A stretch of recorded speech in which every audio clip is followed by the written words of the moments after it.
And here we go.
Hello?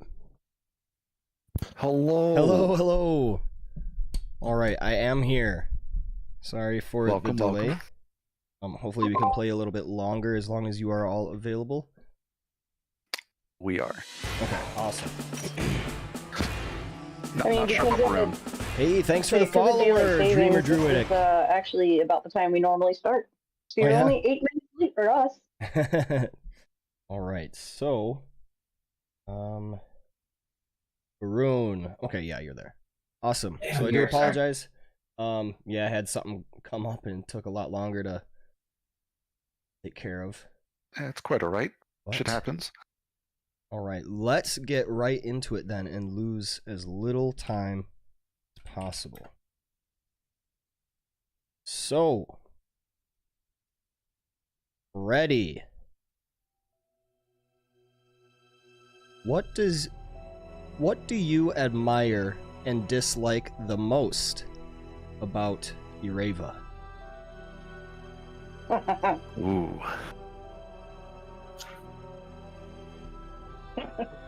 This is a trap because he's my husband too. I'm kidding. I would say that I admire Yreva's determination more than anything. She literally came back from death for what she believed in, and consigned her soul to another deity. It's a level of determination that I don't know if it's admirable or stupid, but so far it has served us well. As far as what I dislike the most, well, I think that one's pretty obvious. I think she has, or at least had, very racist ideas about half-elves like me. Perhaps thought of us as less than or other. And I think that I'm starting to turn her around in that department.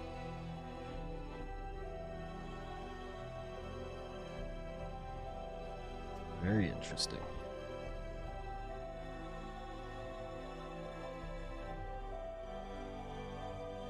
So, Cainhurst, what would be your favorite genre of music, or maybe even a particular band?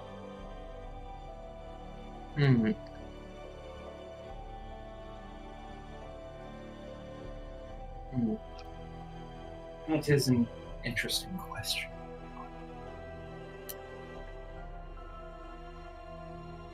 Do you think he'd be a country singer, or a country fan, or Oh, hells no. no, more of a progressive rock type of guy?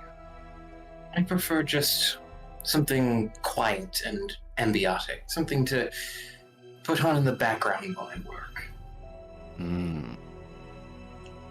So like some soft jazz or classical or something. Yes, those are, Elevator music. for lack of a better term. Very well. Yreva, what is your character's favorite spell, or if not a spell, your favorite weapon or combat? Well, I feel like answering my favorite weapon would simply be too easy, as we all know that is my trusted longbow. Especially this beautiful one. She, pats it. As far as my favorite spell, well, I dare say that my misty stuff has gotten me out of quite a few situations, but my hunter's mark is what truly allows me to hunt down my prey. Allows me to watch them and do a bit more of a deal of damage to them. Oh wait, he's a monkey. Ape Reva. Oh, right. I'm just kidding.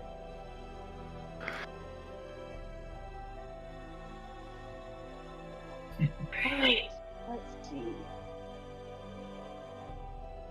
Oh, do we get to ask the new guy questions? Yeah. Oh, hold on, let me remember. Ooh. Tog. Tog. And Or Tago. Tago.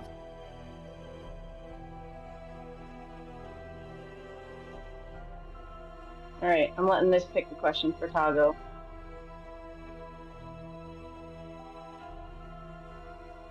Tago, Yes? how generous is your character? Especially to beings that they do not know. Generous? I'm sorry, I do not know the meaning of this word. Generosity is when you are willing to share, or perhaps go out of your way even, to help someone attain something, or to share something with someone. Share! Oh, no. Those who can do and survive. Those who cannot carry even their own. The wilds take them. If you are mighty enough, you take what you need. Yreva looks up to Freddy and kind of points her thumb at Tago and says, I like this one. Of course you would. All right. And so, as the camp enshrouds in darkness, looking up to the sky with the twinkling stars, reminding you how much bigger the world is than just your mortal forms. The weight of your quest and your burden weighs heavily on you. But you know that with each other, you may succeed.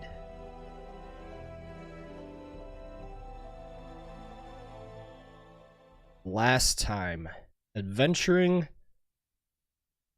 and chronicling the rise of Tiamat.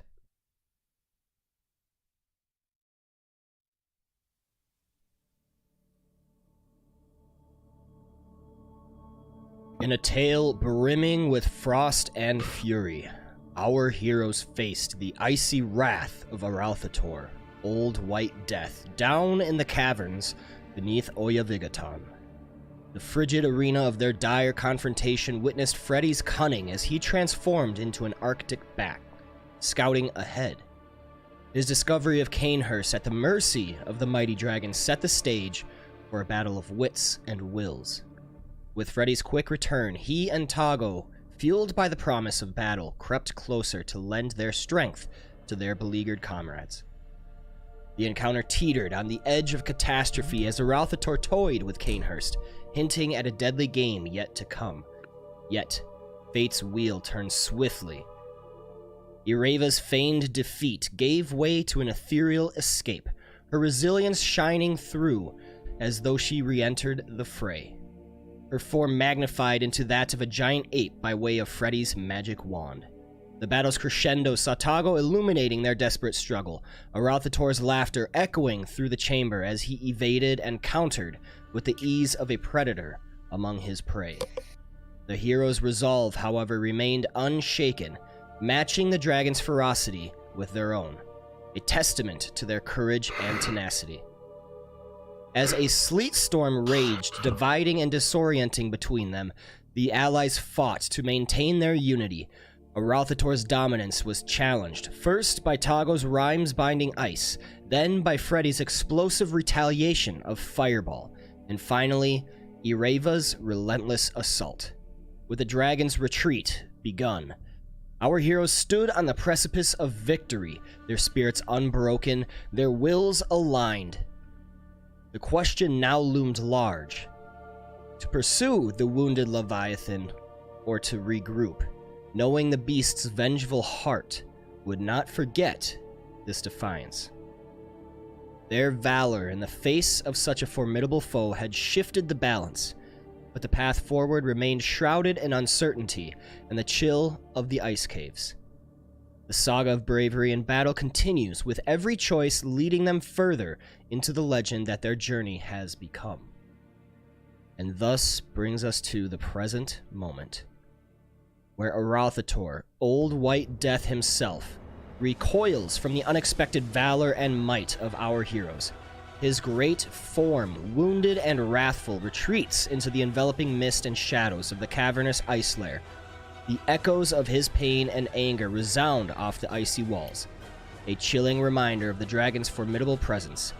As the adventurers catch their breath, the immediate threat of the dragon's wrath has passed, but the air remains thick with tension and the cold, unforgiving sting of uncertainty.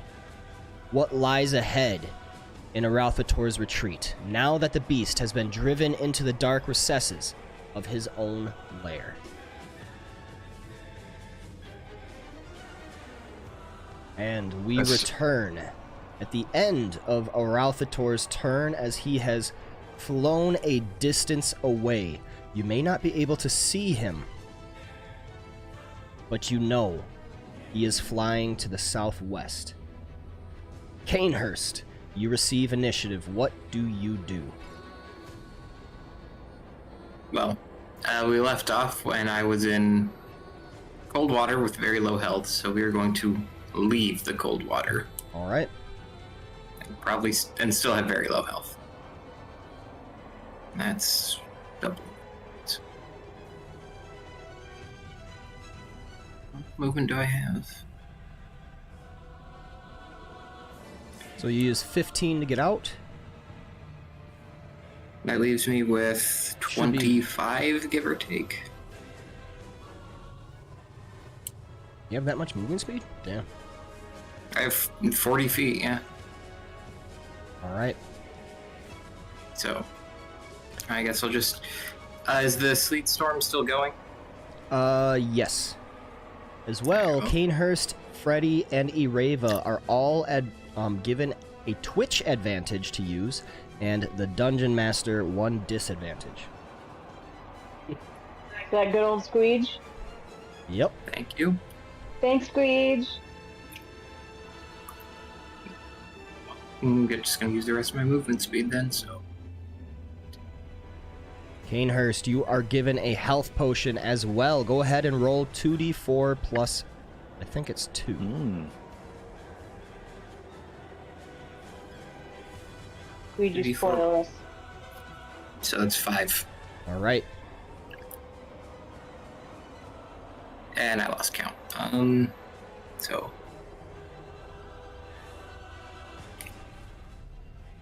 You have 5 feet left. There you go. Yeah, okay. And yeah, that will end my turn. All right. Thank you for the health potion, by the way.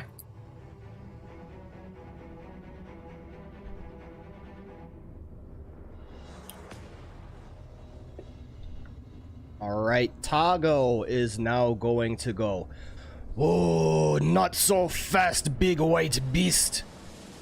He is going to leap from his top perch. So he is benefiting from jump, I believe. Should be. He still had it, yeah. He hasn't taken damage, so he doesn't make a concentration check yet. 8 feet up. I think jump just lasts. I don't think jump is concentration. It's concentrating on the vortex around him. All right, gotcha. so he is going to leap 8 feet down. Jump triples. Was it? Jump distance is tripled until the spell ends.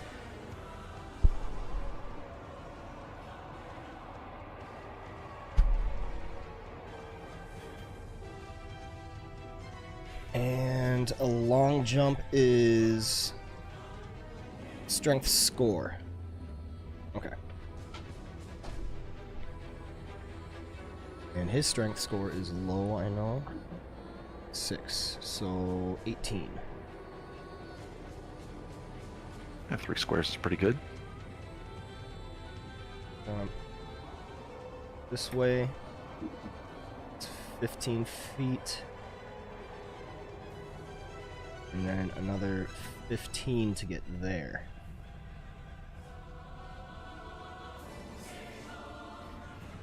I'm assuming we are giving chase then. I will not let this beast go without him knowing the name of Toggle! And then Toggle is going to dash, leaping across the water to get there.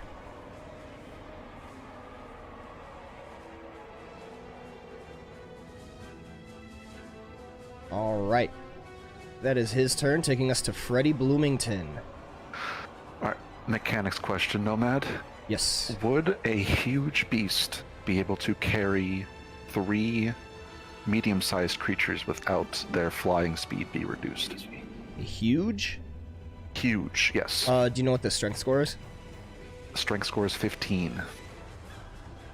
A huge... 3? Yeah. Sure. Yeah? Yep. Okay. Fred is gonna pull back out the wand of polymorph and cast it on himself, turning himself into a Quetzalcoatlus, Ooh. a CR2 dinosaur. And that means that Yreva loses her ape shape. She's back to almost dead. Right, so we'll put Yreva back on there. No more Yreva.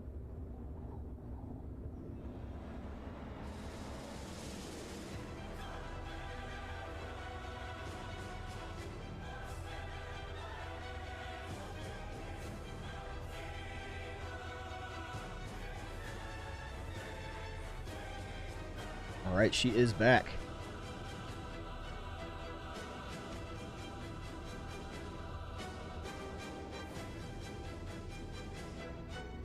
Oh yeah, she's at 12 HP. I just wanted to double check. It's been a minute. And how do I do this wild shape or polymorph stuff?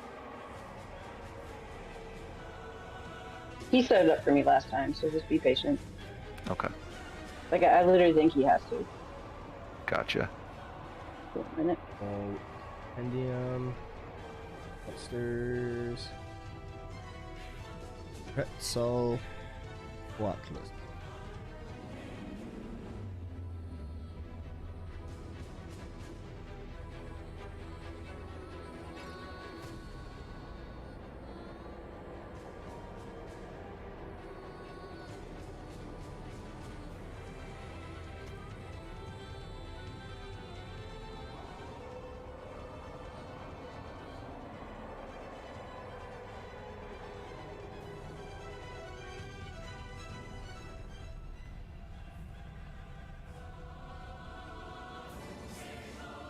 Figure ownership.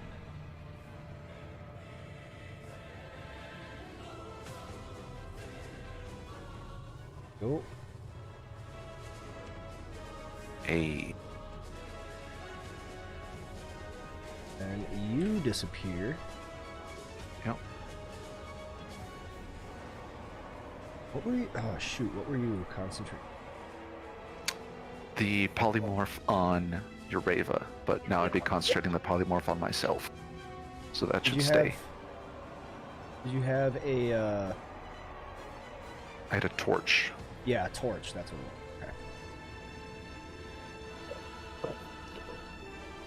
Well, in order to grab out the wand, I would have had to have dropped the torch. Okay. Being, yeah.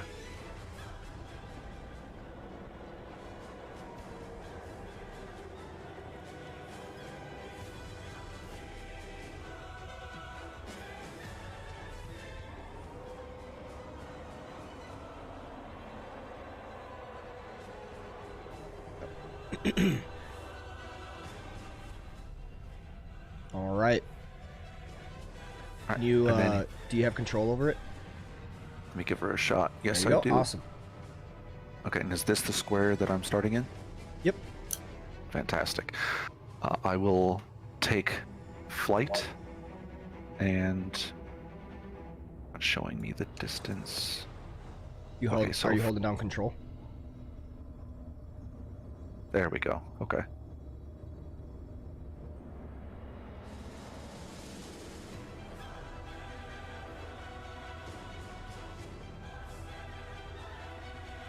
So he's gonna try and pick up Tago. Oh, that's not what I meant to have. Pick up Tago.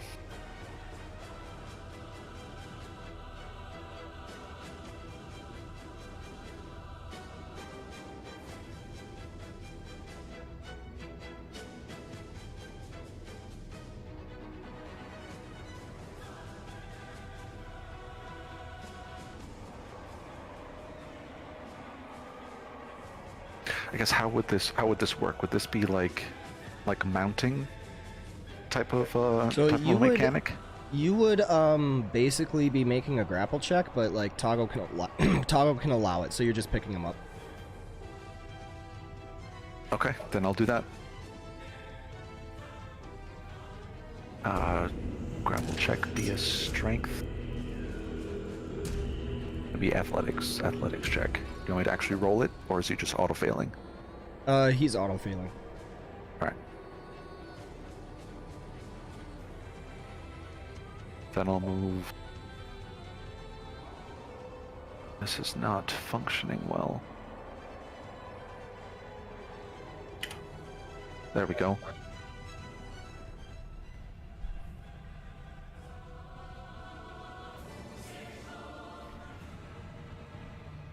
dip my wing for Yreva to hop on.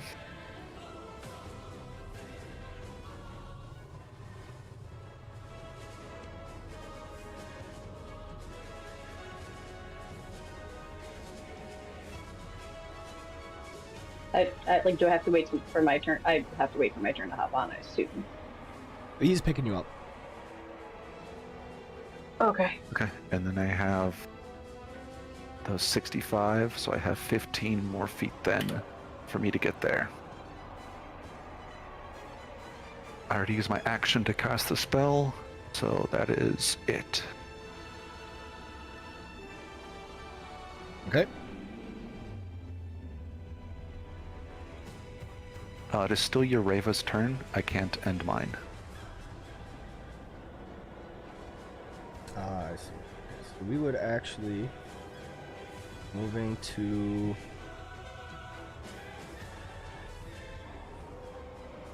Oh, did it re-roll initiative for when? Do you remember what your initiative was? He was below Toggle.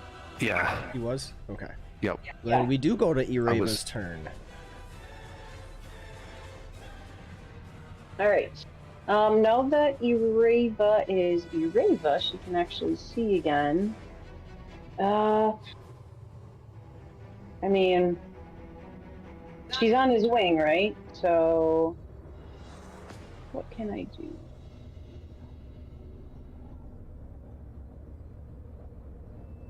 If you have any way of giving light, you're probably going to need it. I don't have a way of giving light, no. You have a torch? She can see. She can see. She has dark vision. Yep, but Tago doesn't, and the Quetzalcoatlus does not. I know, but her longbow requires 2 hands. True. Let me see.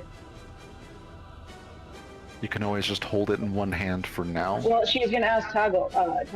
Tago, do you have a free hand while fighting? Yes. Alright, so I don't have most of my items still in my inventory, like my consumables, so I don't have my torches, but I know I had them. So, Okay. Are you okay with me just saying I light a torch and hand it to him? Sure. Okay, so she will also say, yeah, I need 2 hands with my bow, but I get the feeling you'll be more useful if you can see. I know this creature will be, and I have no idea if it can see or not. And then, yeah, I don't think I had any healing potions way back when, so I'm just trying to see if there's anything else I can.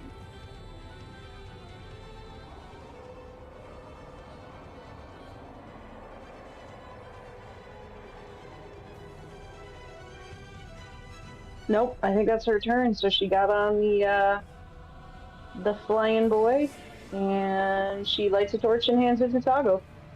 All right.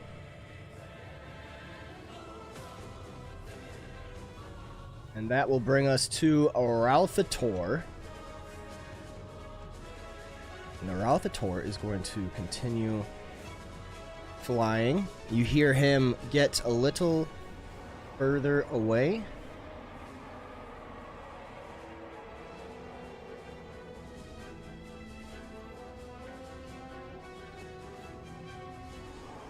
And then a large splash of water.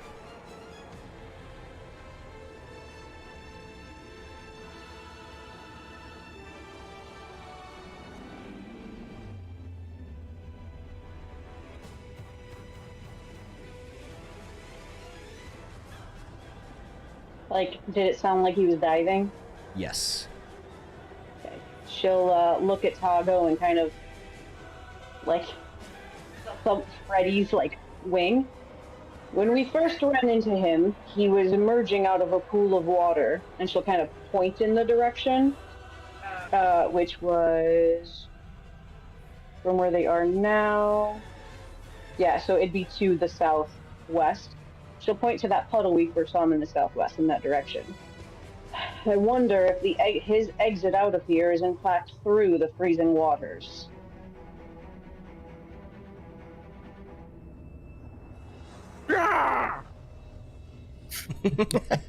Exactly.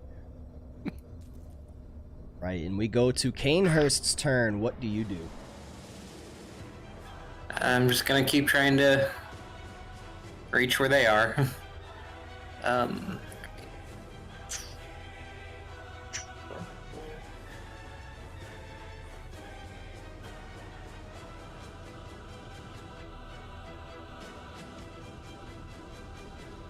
So when you're holding down the control, you can press space in order to put a waypoint Thank you. to kind of cut corners and stuff. Alright. Well, I can see the Freddy Coatless. But that is... Oh, wait.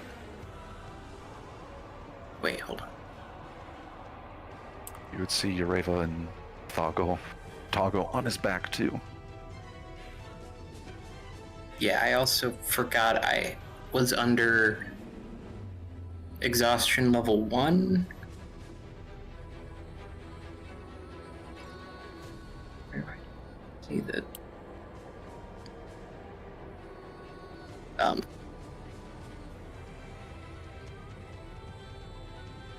Oh, can I take a dash action? I completely forgot about those. Yep, you can. Oh, sweet. So that's another.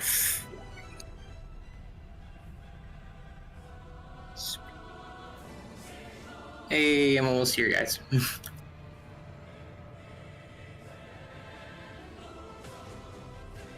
Alright, that's the end of my turn.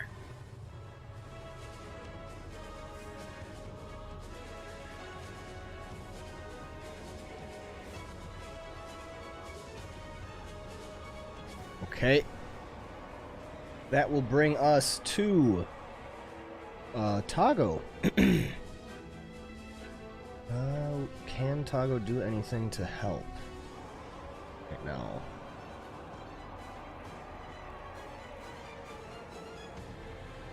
Not drop the torch and burn Freddy Coatless. Yeah. I'll Well, make he's it just frank. he's just gonna drop warding wind.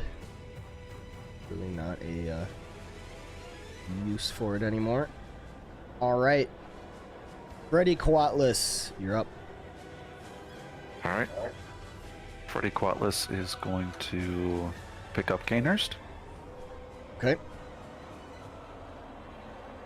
move, and then Yreva will dash. be directing you towards where the lake is, like, as you move.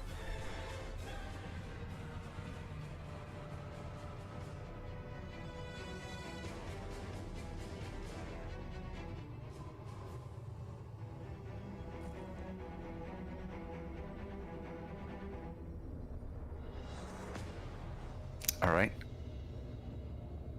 Do we see ripples in the water? Yes.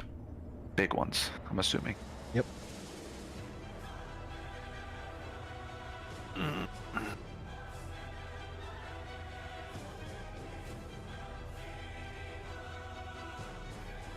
You see him with his big, doughy-eyed bird, like almost kind of chameleon-looking eyes, like look back at the three of you on his back, like questioningly. And that's his turn. Yreva would quickly say, well, we either hang on tight and you swim for it, or we swim to the surface and hope that we can find him surfacing somewhere. Those are our options. Because we're not giving up.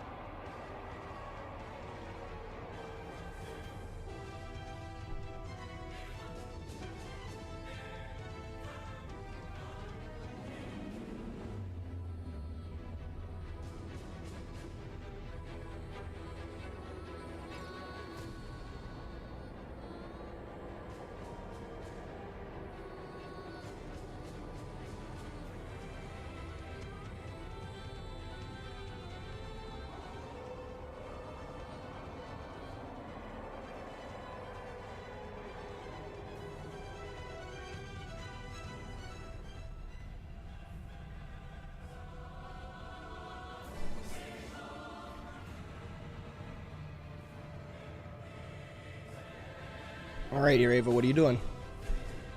Oh shit, I'm not used to not having a ping for my turn. I'm so sorry. Didn't realize you were waiting on me.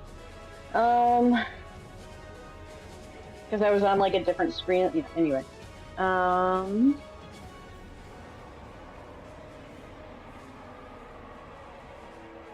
I guess I would try and do, like, as she's talking about this, I would try and do, like, a check to see if it would be reasonable, like, especially with her HP is and how injured Cainhurst is, would we be able to make it through the water if this,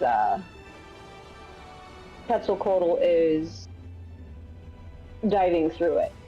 Like, is this water that would hurt us and potentially kill us? You know that this is the Arctic water, so it's freezing cold. It's Okay. definitely something you can try, but that is useful information to have. Okay, and with her being so low on health, it's probably not the best idea. Well, then she'd say, Freddy, our other option, should we not want to risk the freezing waters, is for you to fly us back to that hole and squeeze through and just fly us to the surface as quickly as possible, so that we can see should he emerge and hit him from the air. Unfortunately, I was not able to get my hunter's mark on him, so I know not where he is going. You see Freddy shake his giant billed head back and forth, and then point his bill in... how do I draw things again? Standard direction. He points to the southwest, and then to the northeast.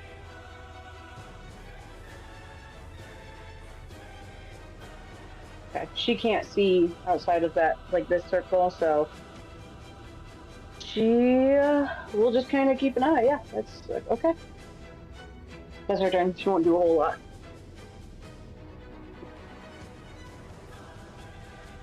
The chase is on.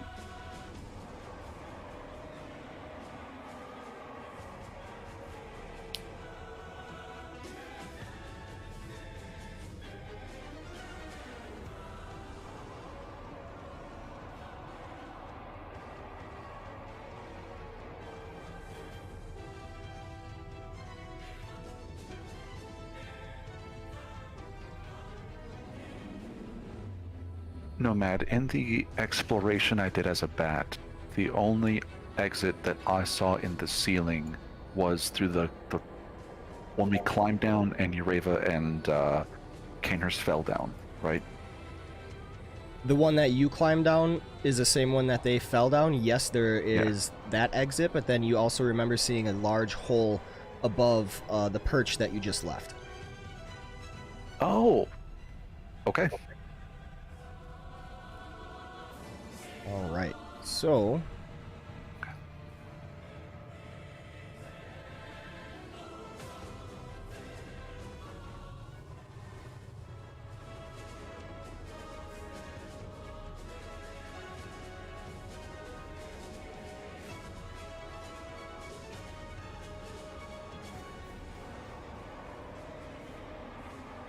wrong.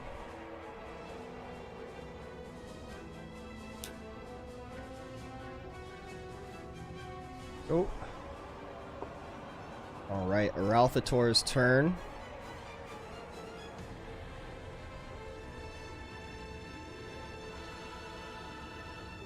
Now on to Cainhurst's turn. What do you do, Cainhurst?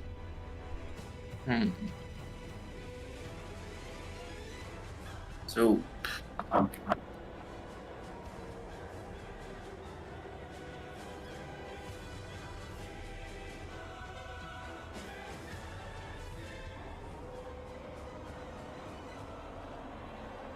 Freddy remembers seeing that large hole up there. I don't think Cainhurst would have seen that at any point, so...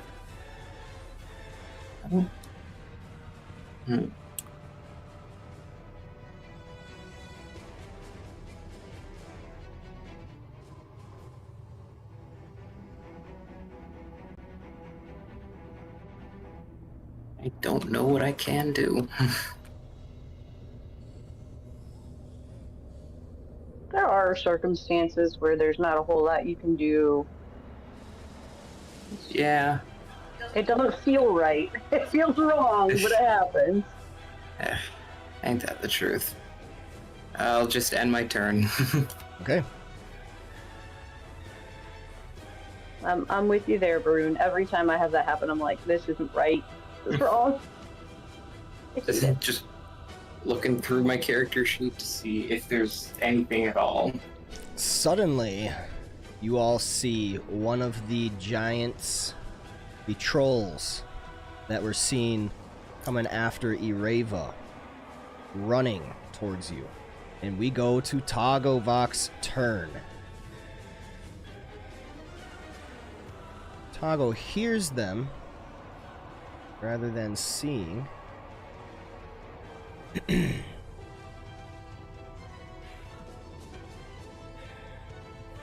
Oh yeah, because I'm sure the torchlight doesn't go out that far, huh?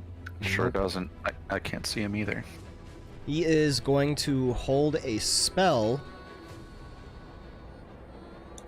Shoot a ray of frost at the first enemy he sees. So he's going to have to do concentration for that. And that takes us to Freddy Coatlis. Alright. The Freddy Coatlis is going to take off from the ground, use his movement and dash action, and make a beeline for that hole, wherever it was in the ceiling. Never Okay. underestimate how happy it makes me that the combined character and animal name is caught on.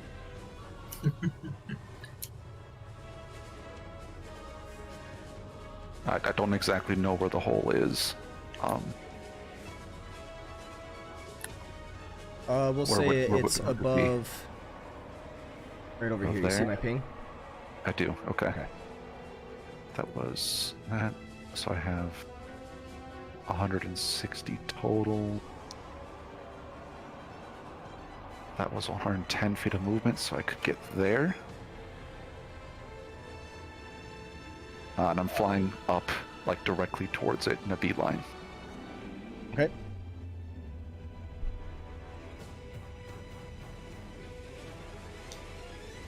Taking a cursory glance at the treasure below, is there anything that looks like a Draakhorn or a person? You'd have to make a perception check. That takes your action. Action? Okay, I can't do that then. Don't have any bonus actions as a bird, so end turn. Okay. Being a bird is a bonus. Yreva, what do you do? So you would all see with the torchlight a giant hole that Freddy is making a beeline towards. As we fly over this horde, Yreva is going to be like studying the items, looking for, yeah, like the person or a horde, because she couldn't look previously because she was acting dead. So she Okay. would be studying the horde for those. Go ahead and make me a perception check.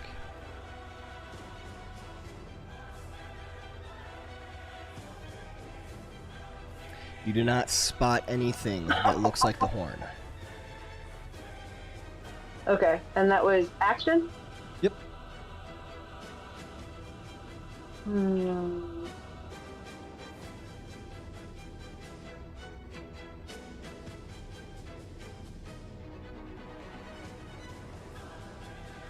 Okay, I don't think there's anything I could do bonus action. Because that would include holding a spell. Okay, that'll be her turn. Okay. The trolls get to go, and they are going to clamber up, trying to get to you. And make a athletics check. Gotta make that with disadvantage. Alright, rolls a 17. That is enough. Let's only have dash action, so they only can get 30 feet. Elevation is 8, so 16. So they can pretty much get to the top with one. And then dash action. Move another...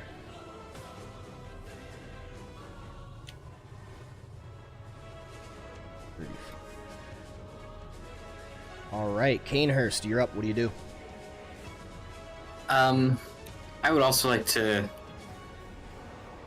look at the pile of treasure we're flying over for the Draakhorn.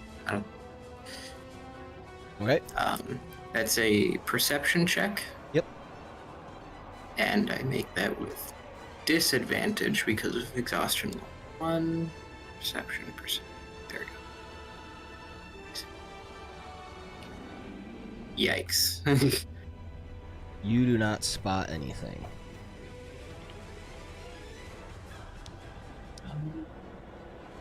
There's not much else I can do from on top of the Freddy Quadless, so end of turn. Okay. And that will take us to the other troll, who's going to do the same. 5 and 15. And then the 15 to get 30, so he's got a dash. And then he only has 15. Can get there. Alright, now on to Tago. Tago is going to look for anything that looks like a horn. Not that he really knows what he's looking for. Perception check. He rolls an 8. He doesn't spot anything. Freddy. We're all just a bunch of blinds. Alright, Freddy is going to go straight up, because this is where the hole is. Dash action to try to get to the surface. What is your flying speed? Fly 80. 80. Okay, Yep. so that is plenty, I think, to get to the...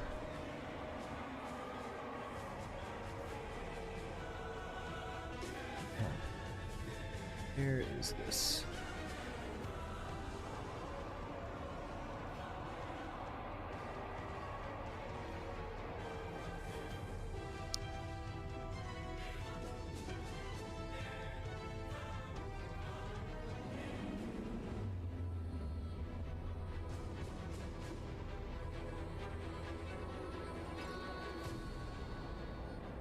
I believe it's 60 feet through that.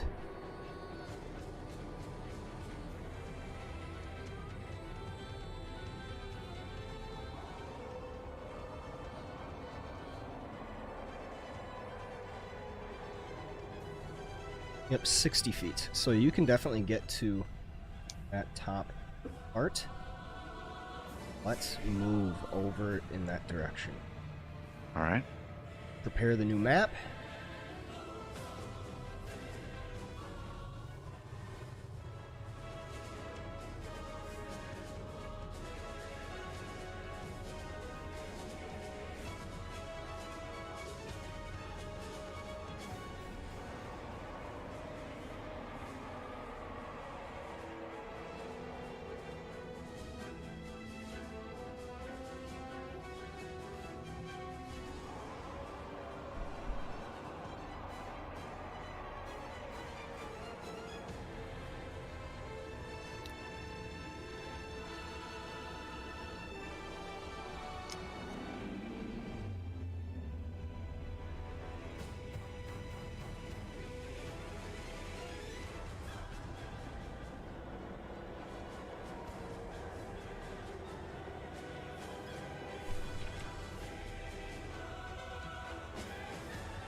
Okay, we move to this next scene.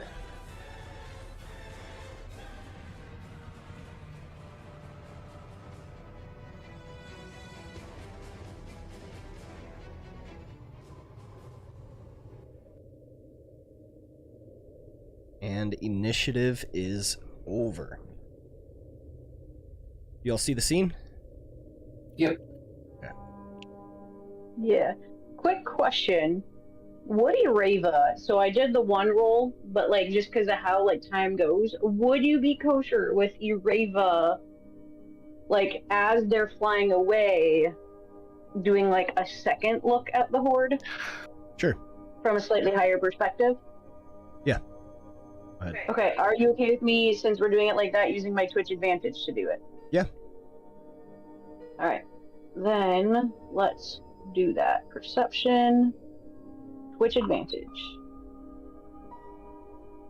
With So a 16, you still do not see anything resembling the description of the Draakhorn. Okay. Thank you. So I can't see. I don't know if it's because the torches weren't moved to the new area. I have the torches up. Do you have your Quetzal taken control of? I don't know how to untake control of it. Okay. It's like I'm like the character sheets on my screen.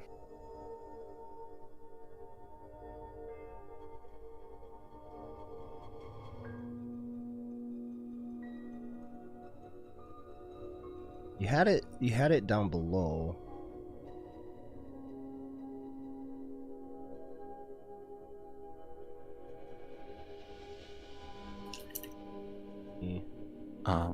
I'm also showing both Freddy and Tago. Oh, hey, there we go.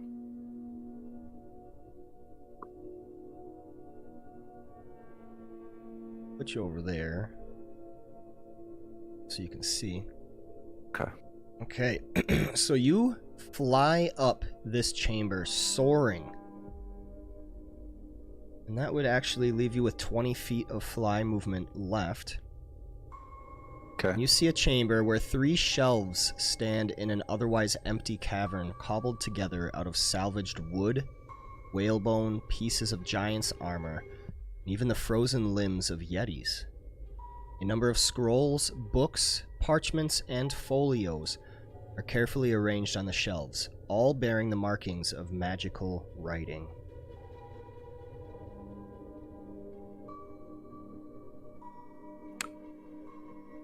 Is there a way to continue to fly up?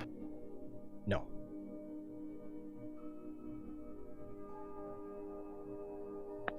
Alright. Then Freddy will bank sharply. Continue his movement speed to there.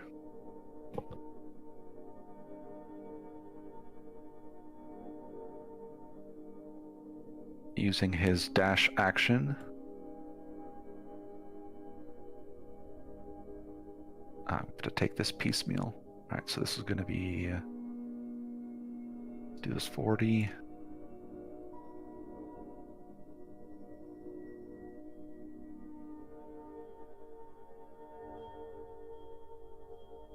And then another 40.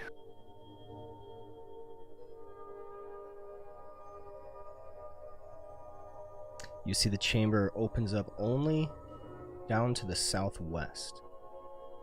Okay. You see there is a light. Same of the dim lights lit by whale oil. Overlooking a tent.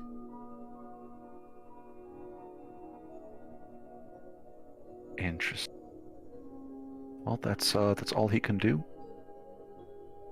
Do we want to still do this as like semi-initiative order if anyone else wants to take actions? We are out of initiative order at this time. Okay. Then somebody stop me if they want to do something, or I'm just going to keep flying. All Yreva would do is prepare, ready in action to just shoot, like attack the first, like if it's a troll or the dragon. We are not in initiative order, so you can't ready in action. That makes sense. Yeah, okay. Then she's not going to do that.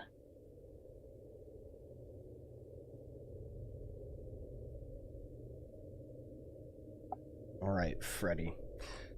Flapping around as this large creature in these caverns has definitely become difficult. You're going to have to perch squeeze down. through this. You're gonna have to perch down on the ground. No more flying as you go through this tunnel into the other area.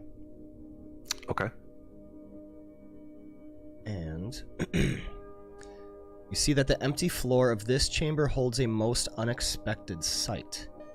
There's a large shelter seemingly built of scraps and in the style of the tents used by the desert nomads of Kalimshan, some 2,000 miles to the south.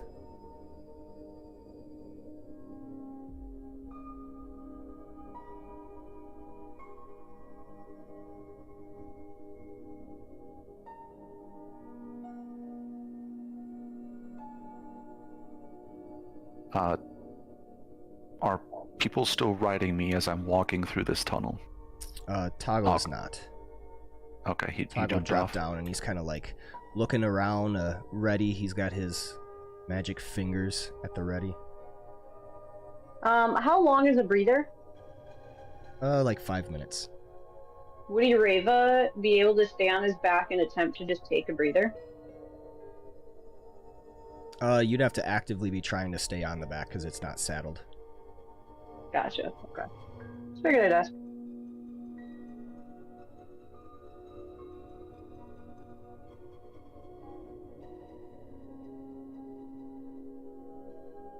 The shelter itself seems to be made from huge tapestries and carpets draped across a frame of whale ribs, standing 8 feet tall, 20 feet wide, and 30 feet long.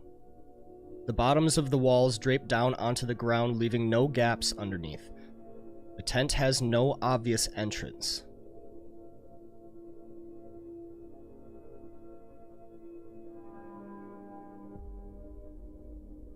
And at the sound of your approach, you see a reptilian face poke out. You recognize these types of creatures. It is a kobold. And it exclaims, "Ah!" before ducking back inside the tent. You hear erratic voices within.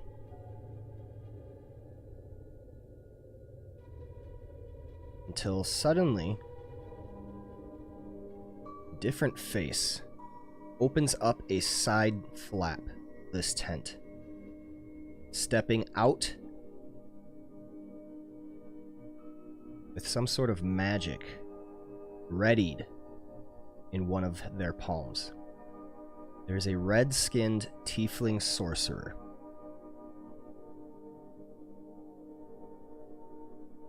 And as she steps out, cautiously, ready for action should it happen, she speaks. "What is this? Please, tell me you know something of the sounds coming from Arauthator's lair." Be you Maccath? He narrows her eyes. "Who is it that speaks my name?" My name is Yreva Galanadel. This, creature is actually my companion, Frederick. And with that, his wing like raises up in a big whooshy wave, and then lowers back down to a walking stance. We ventured to these lands searching for you. As for the sounds coming from Arauthator's lair, that would be us too, frankly. We may have angered the beast, but he ran with his tail between his legs.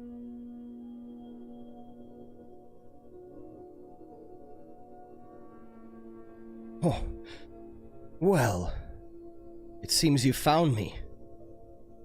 And then she puts her magic down, and you see the energy subside.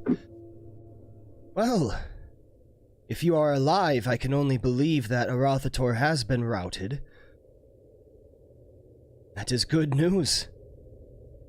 Well, we are hoping to finish the job, but finding you is of far more importance.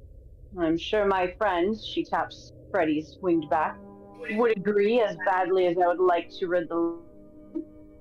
And free the people. With his, 10-foot-long neck, he does this big whooshing nod up and down, unaccustomed to his change in size. We have come to find you for information. We have many questions for you, and we are hoping you can help us. We're also looking for a particularly rare magical item.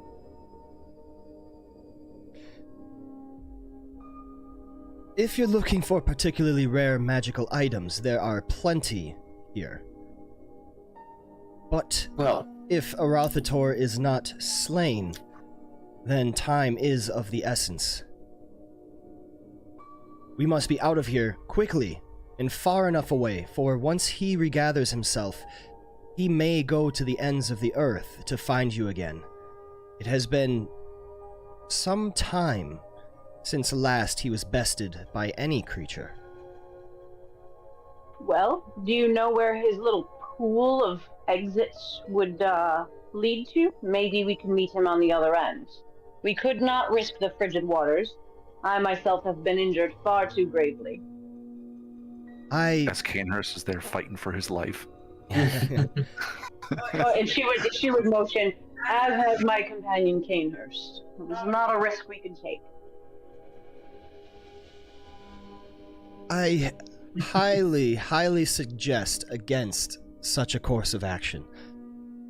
Yes, you may have routed him this time, but you also had the perhaps benefit of closed quarters. Fighting him out in the open, in the wilds where his tunnels open up to onto the sea of moving ice, would be greatly perilous. So, you're saying our best bet is to hurry this conversation, find what we need, and escape these lands as quickly as possible? That is what I... Just seek us out for vengeance. That is my suggestion, yes. The quicker we may put distance between us and him, if we can even get out of the sea of moving ice before he fully recovers, I think that would be best. Will And he get not away take from his wrath out? and to get away from these ice caves, for there are still denizens who dwell here that are dangerous of themselves and would not take kindly to us being in their lair. Would he not take his wrath out on the villagers up above? Oh, certainly. With this, Yreva kind of looks to Cainhurst and pierces the back. I don't know if Freddy's not looking at Yreva, pierces the back of Freddy's head. I do not like that idea. I understand, but Frederick?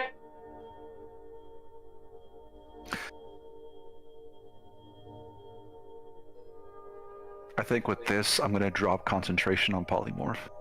Okay. As he starts to shimmer, Yreva just jumps off hell, man.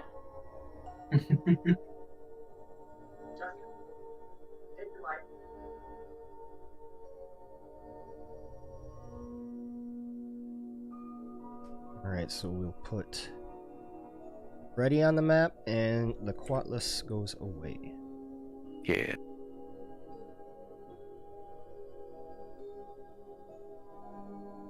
I do not see Maccath. Yeah, I don't either. I just was rolling with it. That's how are we supposed to? That's why. Because I had her hidden. I realized. That'll do it. Freddy shakes himself a little bit to readjust his armor. Well then, it seems we have our plan of action. Get out of here as quick as we can, with what we can take. So you are okay leaving these villagers to their fate? I think the tiefling is right. Fighting Arauthator out in the open in the wilderness. Foolhardily at best. Suicidal at worst. I mean, I've died once. The other option is we sit here and wait for him to come back and slay her in the cavern. I don't think we have the time for that. Who knows how long it could take. Okay, fine, fine. No dragon fight for Yreva, I get it. If you I would are like to return and slay him one day, though. if you are set on saving the villagers, you could let them know as we are leaving. It is my belief that they only fear Arauthator's wrath. He kept everything in check through that despicable practice. Ah, I fear that I have worn out my welcome with them, as has Tago. Do you have any sort of reputation with them? I don't think the villagers have seen Cainhurst yet.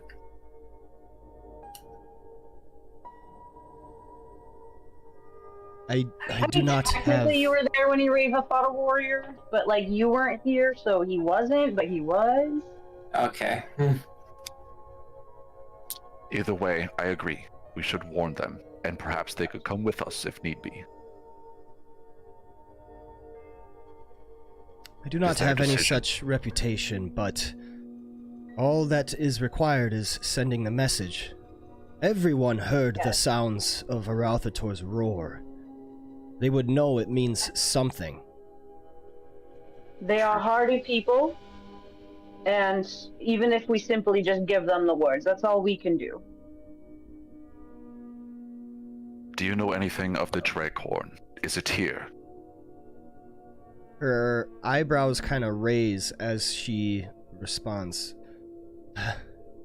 Yes, I know quite a bit about the Draakhorn, actually. I am an expert of sorts. Unfortunately, it is not here.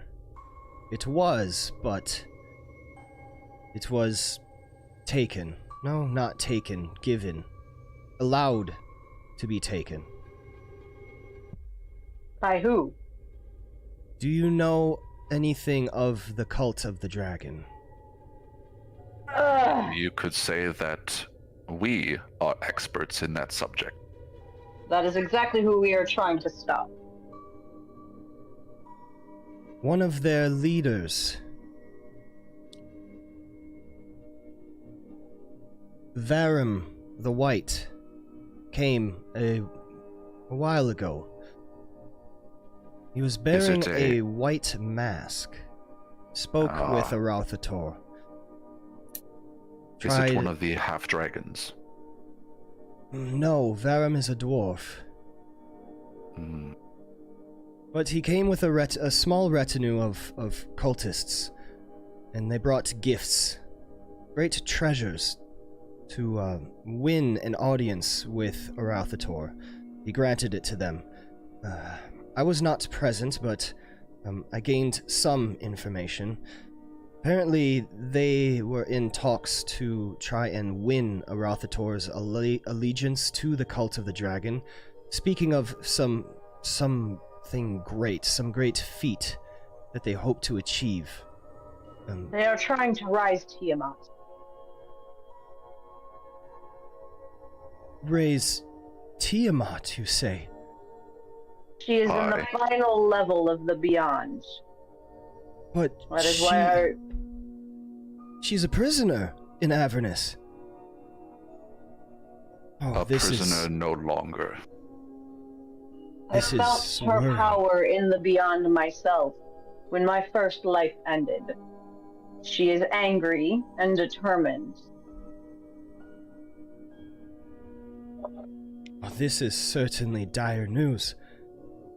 If the cult's ultimate goal is to raise Tiamat from her prison in Avernus onto the mortal realms, she would wreak great havoc.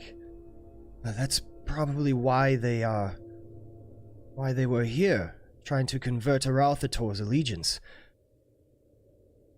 And that is why we came here, to get the Draakhorn in hopes of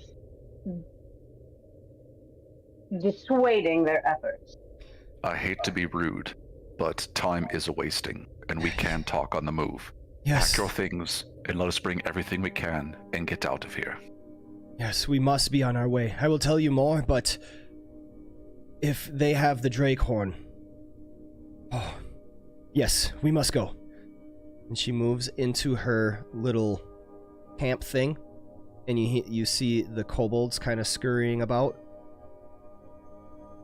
They run out of the tent, as there are 2 of them.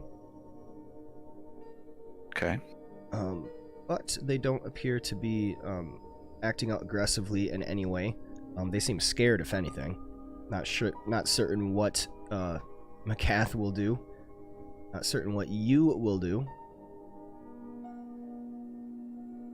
Yreva will say, would you happen to have a potion of healing for our friend Cainhurst here by any chance? I do have something or the other. Give me a moment. So while she's packing, can we take a breather? Is that an option? Yep. So everyone may spend 1 hit dice.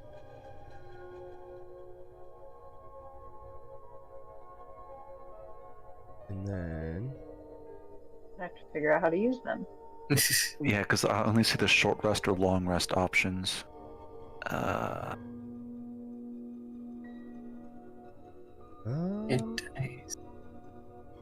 used it before. I see. I got an 8, but... So a hit dice is just your hit dice value plus your constitution modifier, so you can just roll that and then...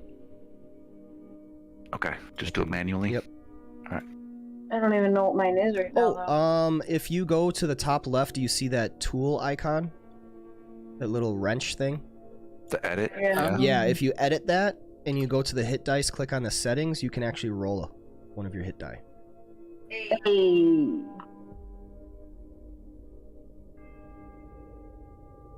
Okay, where am I hit by sweet. again? Sweet help. Below That's your right. portrait, under your hit point. Below hit points.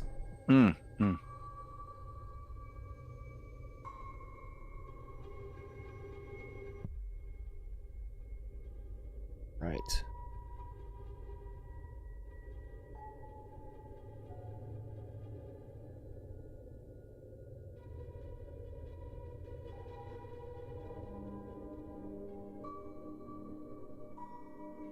Ooh, good roll. A 9.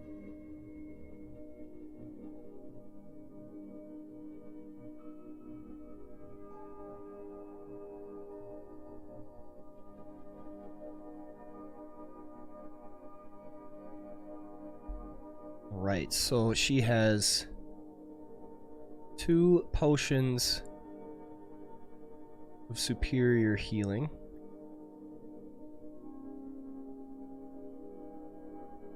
So, if you want to use those potions right now, it's 8d4 plus 8 hit points.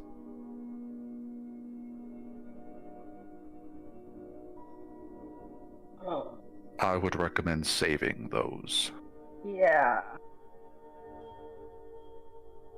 Who are they going to? Knowing their strength, Yreva says, "Thank you very much. For their potency, they may do better in the midst of battle." So who wants them?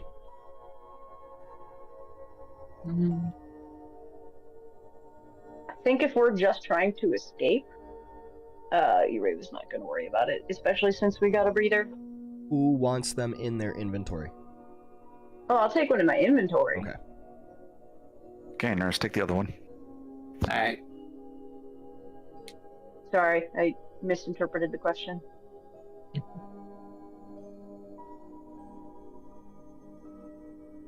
Alright, there we go.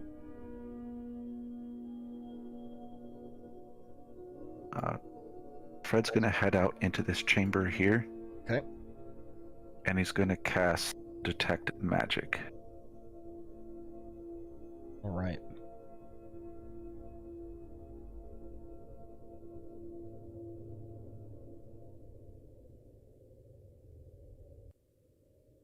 When you cast Detect Magic, the room spread about on many of the shelves, these scrolls shimmer with magical brilliance. Maccath, are these all yours? Oh, No, sorry, that is of Old White Death's collection. I have been allowed to study some. But if you find anything of value, I would take it quickly. We must be on our way. I know a bit of the layout, but Arauthator did not let me wander far from this chamber. Fred will go shelf by shelf, taking all of the ones that glow with magic. All right. We're trying to be quick about this, so he's not reading them, he's not opening them, he just grab, go, grab, go, grab, go. Yeah. Yreva's basically standing watch so Freddy can just grab. Or, you know what? No, she'll help him. If there's another shelf, she'll go to it and... I don't know. She can't see the detect magic, so never mind. She'll stand watch. Okay. Yreva, you are given a potion of healing from Twitch chat. Is it Squeeze again? Yep. Oh, Squeeze. Alright, what do I roll? D4, right? I can take care of that, because the items actually allow a roll. You gain 7 hit points.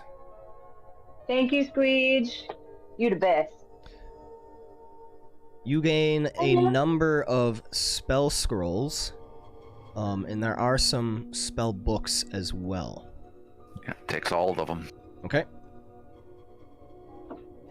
Never doubt how excited real life Jake is about this. No. If I was a wizard, it'd be a little different story. I know. Sorry if you hear our cat beeping. She's hungry, so I'm gonna feed her. Hey, hungry girl. I'll take care of that inventory at a later time. Maccath speaks up. Are you ready? So we've taken all of the stuff from the shelves that was magical, correct? Yep. Yreva will turn. She's still watching, like an arrow loosely knocked on the bow. She's watching that hole, and she'll just nod. I believe we are. I believe we should check out the hoard below before we exit.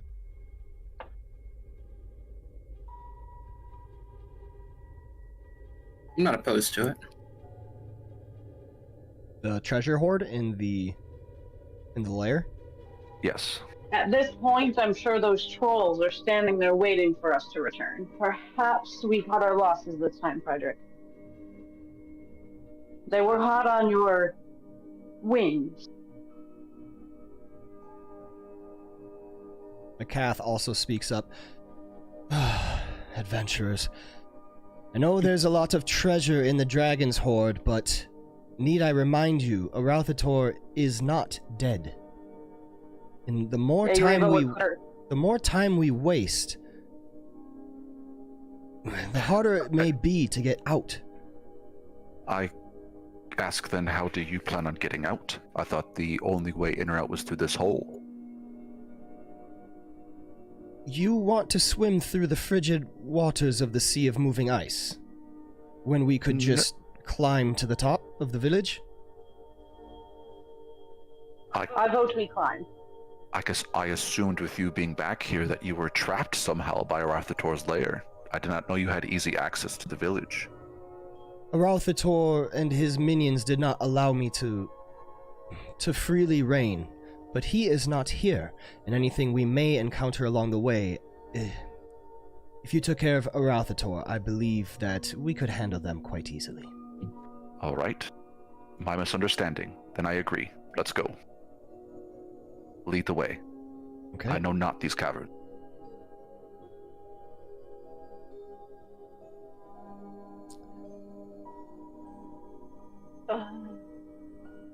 Toggle, how are you feeling?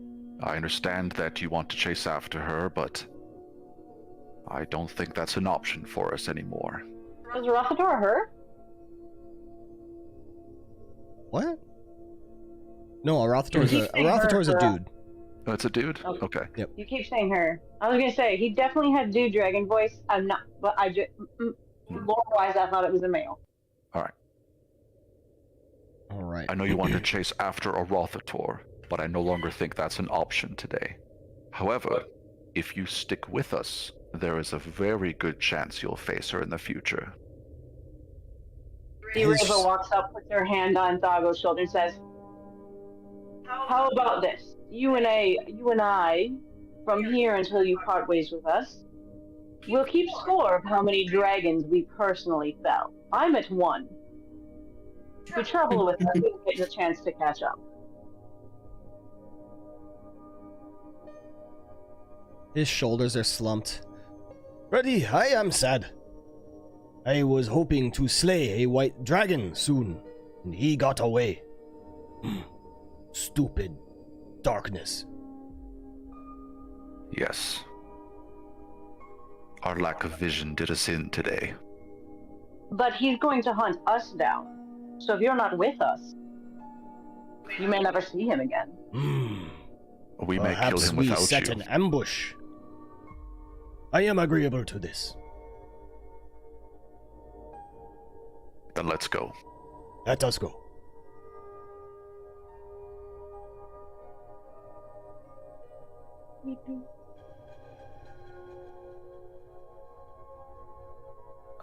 Does Maccath seem to be able to see in the darkness relatively well? Yes. Okay. As you move over into this section, Freddy and Yreva, you notice slight movement coming from the left side of this tunnel. There is an ice troll hiding. I need everyone to roll me initiative.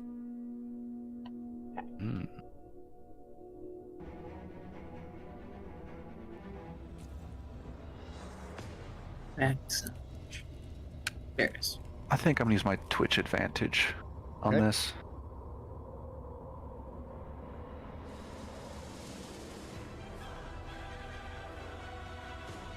Nat 20. Why do you have two U's? Because there are Oh, that's weird. extras over there. Gotcha. Double a Freddy, Yreva can't handle that. All She right. just started liking the one. We begin initiative order with Tago. As you point out the ice troll, Tago is going to target it with a ray of... Oh, don't want to do that. It's going to do a mind sliver.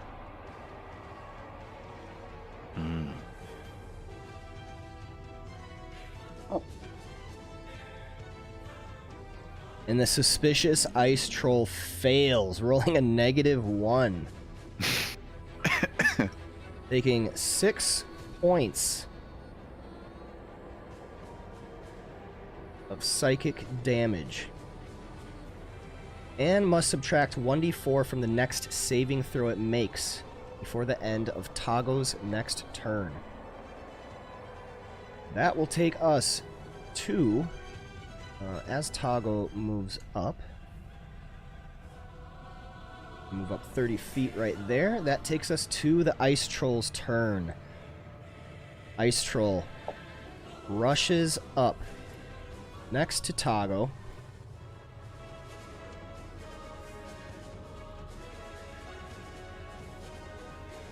Alright, and he's got multi-attack, so he's gonna bite at Tago.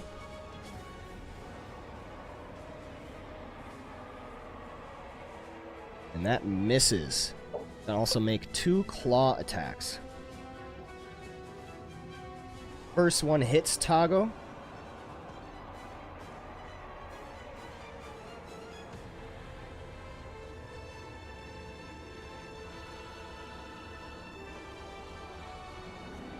Tago takes 14 points of cold damage. Oof. It should be reduced. I don't know why that... He had 7 temporary hit points, right? So divided by 2, that would have been perfect. Oh, okay, so it did automatically. It said -14. Oh, okay. Interesting. And then he also must make a Constitution saving throw. And Tago fails, having disadvantage on his attack rolls until the end of the Ice Troll's next turn. And then the final claw attack misses. And that takes us to Freddy Bloomington's turn. Alright. Having faced trolls a few times before now, Freddy's going to draw his rapier. And he's going to move.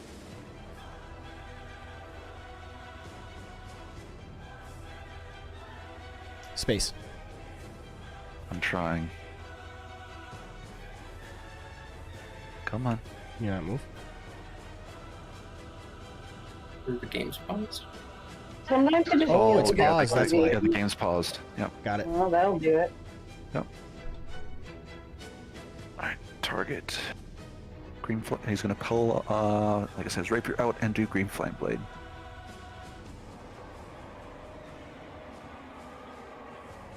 An advantage is given to Yreva and Freddy once again from Squeege. Okay. Yeah, I'm putting on my calendar to officially start, like, hardcore determinedly watching the stream that Squeege plays with you so that I can get them back. Alright, go ahead and roll your attack. Oh, there it is. Alright.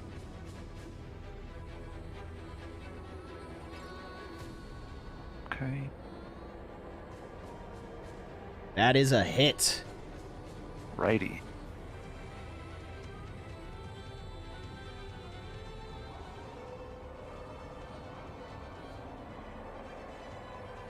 Full damage. Yep. Making sure it's. I think that's right. You deal 8 No. points from the No, green that's not flame right. blade. Yeah, that's So not hit right. hit the. That's from the green flame blade, shouldn't it be? So that's just the fire damage from green flame blade. Yep. So you my gotta do the rapier should damage from also your do rapier damage. as well. Yep. Okay. That's weird how that's All laid right. out. Damage. Apply damage. Okay. And I do not want the flame to bounce to Tago. Okay. By action. Yeah, I'll just end my turn. Okay. And that takes us to Maccath the Crimson.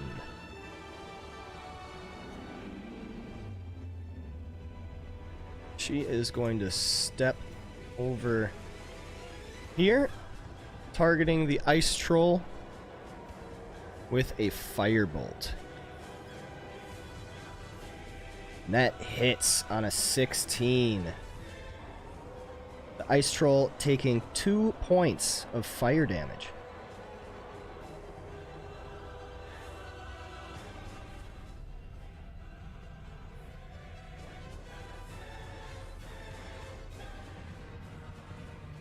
Alright, Yreva, you receive initiative. What do you do? Alright. He is... I'm just trying to... Okay, he's pretty far. So she is going to move up. Oh, remember how to do this. Oh. Okay, well I know I can move there. She's move here.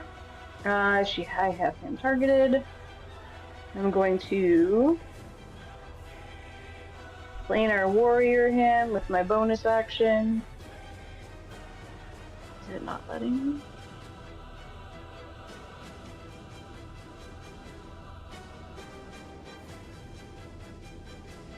Okay, so I've got it up. I guess, yeah, bonus action planar warrior, but it's not like just sitting on him, but it's turnly, so that doesn't matter too much to me.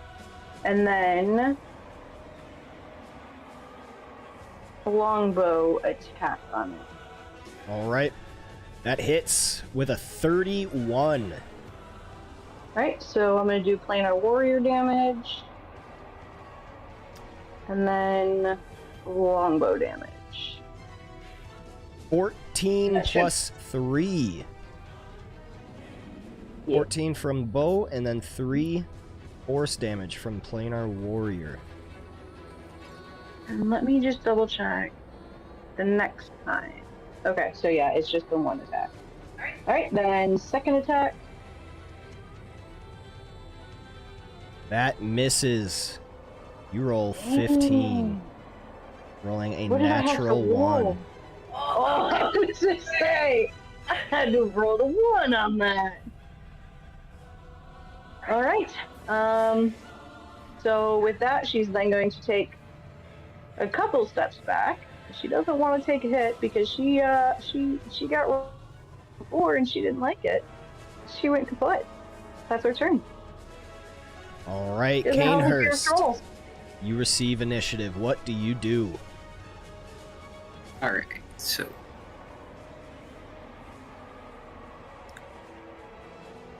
Oh, yeah, I've got that move this week. I'm going to walk over here.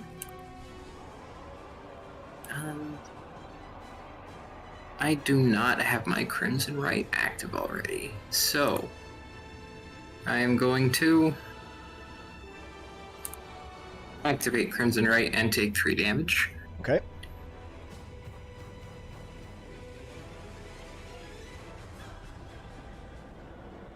And where's my rapier? There it is. I'm going to roll to attack. Does a 16 hit?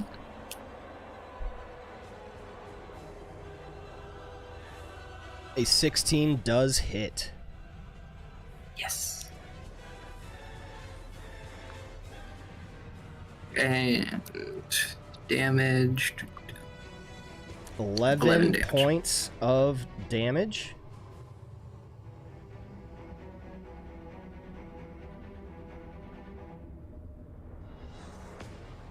And I am going to roll to attack again. All right. Your second I don't attack with a 13 misses. Unfortunate. And that will end my turn. All right, we go back to the top of the order with Tagovok.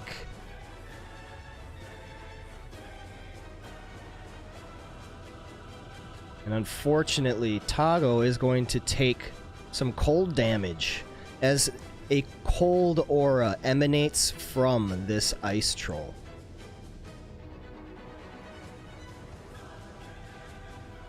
That is 11 points.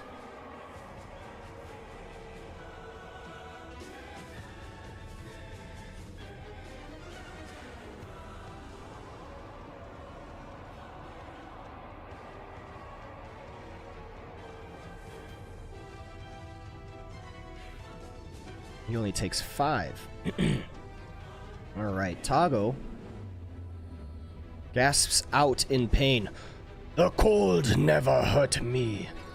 And he is going to...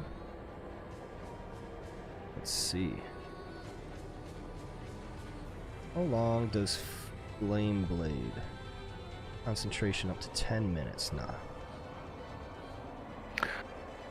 He's just Flame gonna shocking grasp him. No. Flame Blade's not a concentration spell. Yeah, it is. Says concentration. You gotta concentrate to keep Flame Blade going. Not green flame blade. Oh, Flame blade. Yeah. Sorry, I got this. I saw it, yeah. All right, and he misses with a 14. Fortunate. Tago is going to move down.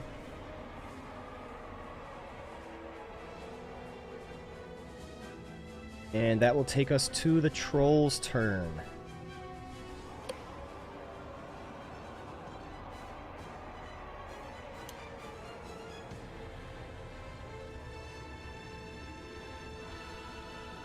Alright, the ice troll sees that Cainhurst is not looking too good, so he's going to target Cainhurst. Ruh-roh.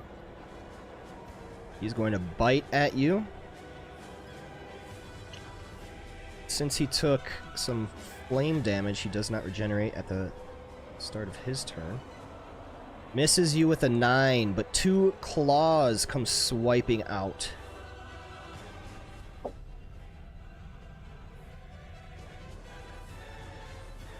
Yreva has flashback. And hits you with a 26.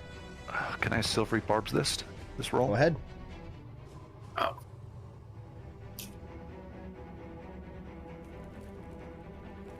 Alright, so he's gonna re-roll that attack.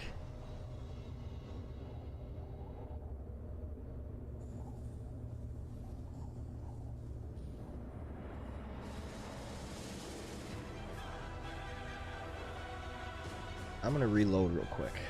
All right, misses with a 10.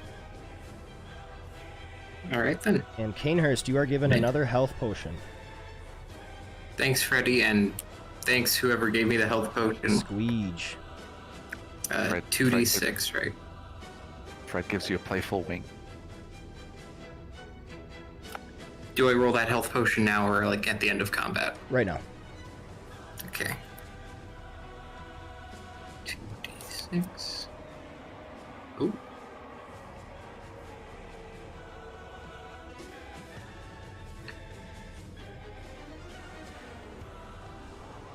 Alright, you gain 13 hit points. Huge.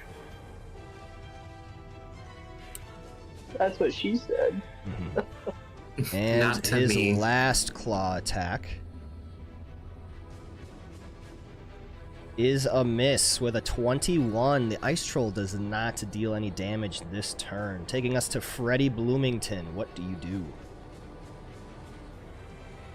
Fred's gonna do more of the same. Target it with a green flame blade.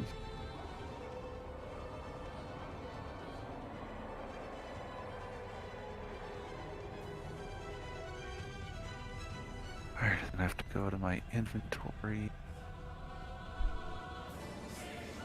Rapier. Attack. That misses with a 10. Damn, a 2.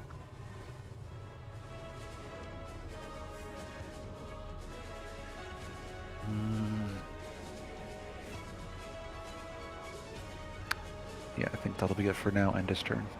It's a really bad first impression of our battle skills for Maccath. All right, Maccath is going to go. And she...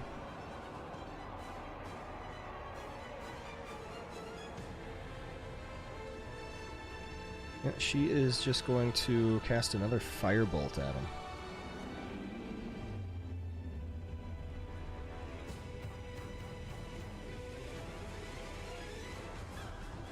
Scoring a hit with a 21.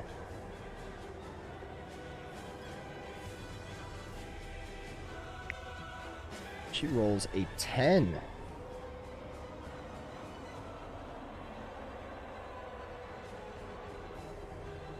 Due to her elemental affinity, she is going to add her charisma modifier to that, Ooh. which is 4.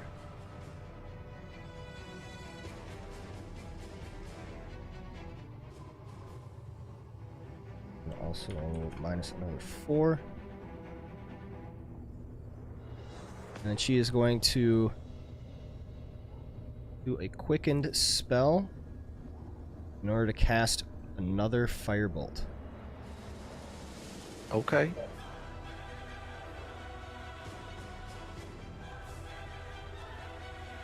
Missing that one, rolling a 13. Taking us to Yreva. What do you do, Yreva?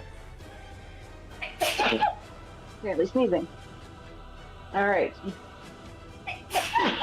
Bless you. Sorry. Thank you. Alright, so he's still targeted. Alright, same thing. She's going to Planar Warrior. So leave that up there. And then inventory. Longbow. First attack. That hits with a 24. Perfect. So we Planar Warrior damage first. And then we longbow damage. Ooh, not the best. And then she will right away again, second attack. That hits with a 25.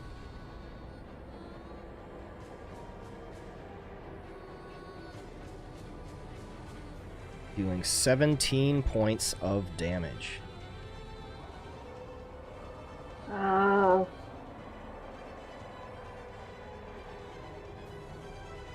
Yeah, she gonna stay where she is. So that'll end her turn. Alright, Cainhurst, at the beginning of your turn, the cold aura sweeps over you. And you are going to take 17 points of cold damage. That's a lot. Was I supposed to receive a cold Yeah, aura but damage? I did not call it in time. We can do it. I forgot that ability. Yreva will yell, Cainhurst, just use all of your energy this round to get away from it. It's not worth the risk. All right, Cainhurst, what do you got? Outside of character, I don't think I'm surviving an opportunity attack. There's the disengage action, if you'd like. Right, there's the disengage action. Yeah, that's what she was. I was without her saying, take the disengage action. Do a disengage. Do a disengage. Run, you fool! I mean, or you could like Misty Step if you have that I skill. do not have Misty Step. Yeah. Well, or we could just kill it this turn.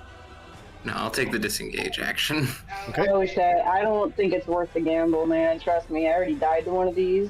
They don't fuck around. Yeah, I'm gonna take the disengage and move 10 feet back. And I don't suppose I have any useful bonus actions, do I?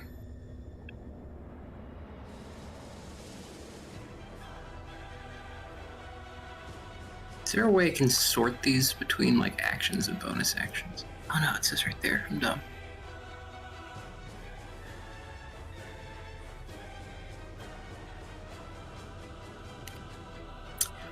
I would like to use one of my Blood Hunter spells as a bonus action. Okay. The Blood Curse of Bloated Agony. Ooh. All right. So the troll is now cursed until the end of Cainhurst's next turn. For the duration, the creature has disadvantage on strength and dexterity checks and takes 1d8 necrotic damage if it makes more than one attack on its turn. Ooh. And that will end my turn. You said All strength right. and dexterity saving throws or Nope. checks? Checks. Okay. All right, we move back to Tago. Tago is going to reach out a hand with another shocking grasp, hoping to deal a hit, and he rolls a hit with a 27. Nice.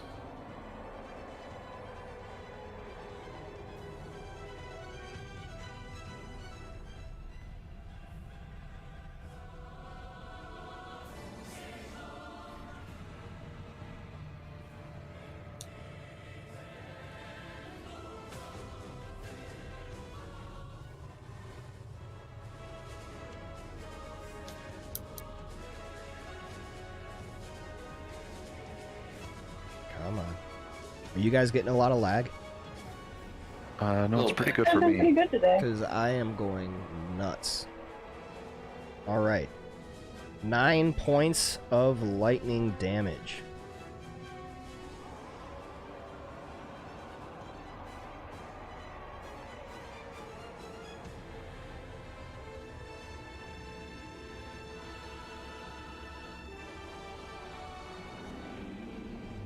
Oh my god.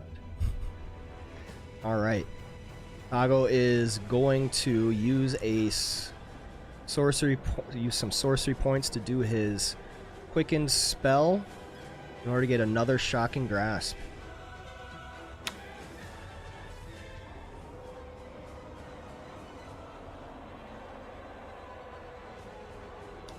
You got something to say there, Jake? There's quite a loud tongue click. No, like shocking grasp is good. Just making sure. I really like that spell.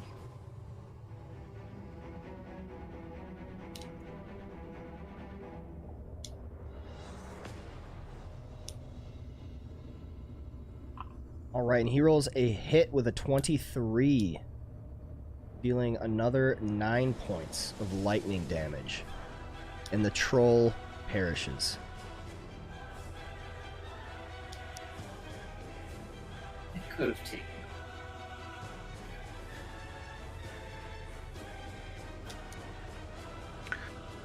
It is not worth the risk. Not many get a second chance at life. I agree with Frederick. You did the right thing and kept your life assuredly.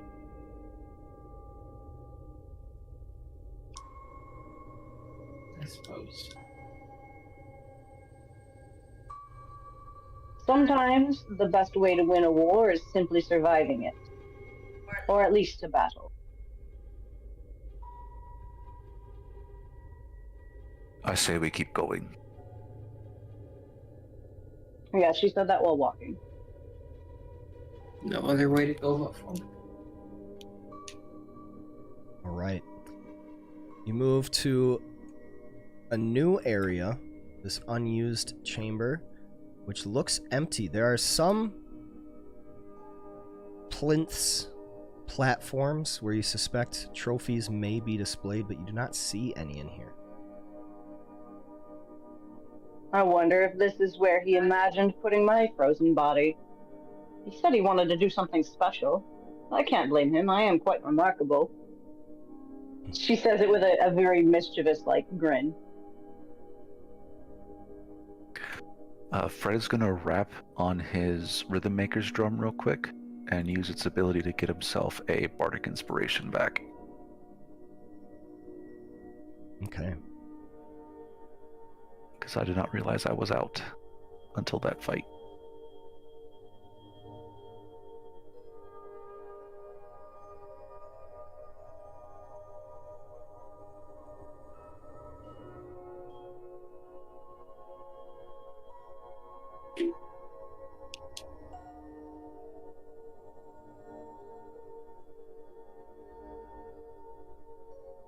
Where to, Maccath? Over here.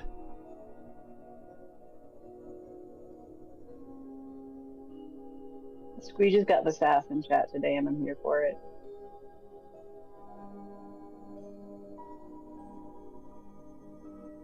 Kath peers around the corner into the tunnel, seeing no one there. What is to the south? This is just an empty chamber. It's large. I believe Arauthator was waiting until his other trophy room was filled, so he had no more room to spill over into this one. Okay. As you move into the tunnels, I need someone to roll me a d6, please. Dibs. I don't know why I want to so bad, but I do. Okay. Because if I don't do the manual rolling, I forget. So, like, that's what I wanted to do.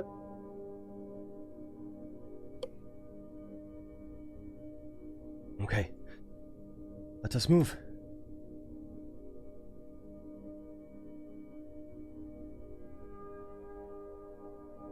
Oh, I'm trying not to move into anybody's square. Or I'll move in so much.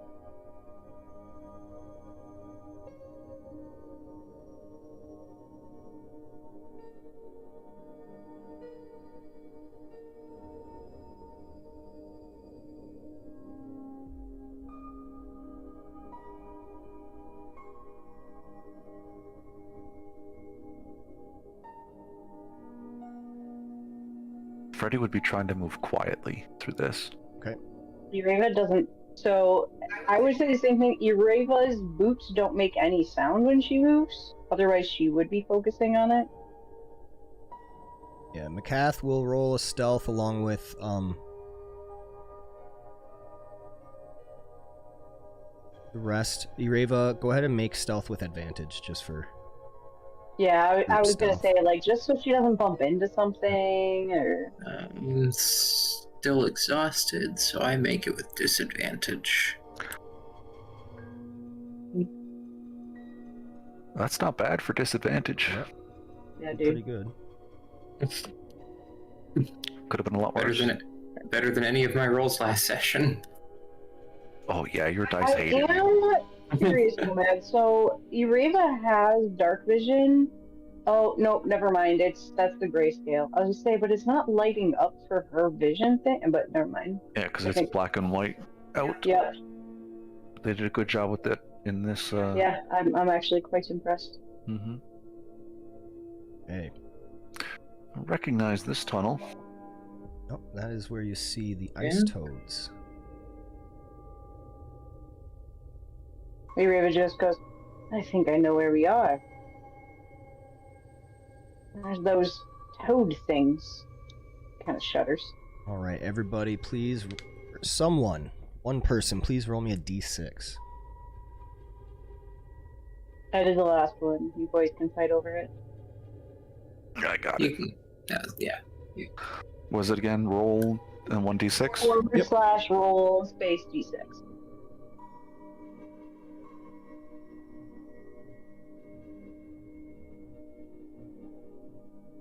All right, you move into this other chamber.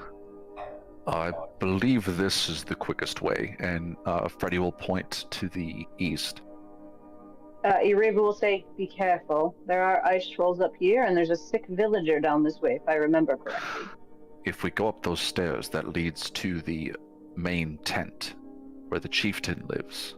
I'm not sure if that's a good idea. Maccath say, turns around. Well, I'll follow you. If you've been through this area before. You believe that There's is another best? way out up this way. I don't know what way you took, Frederick. Oh, I went in through the shaman's tent. I think we did as well. We did. Great minds, eh?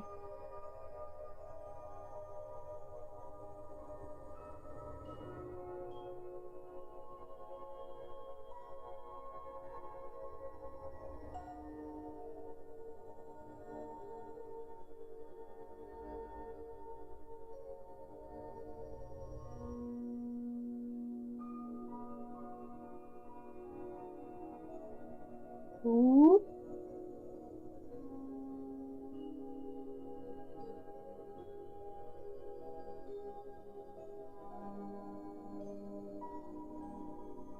In here. All right, completely undisturbed. We're able to make it all the way.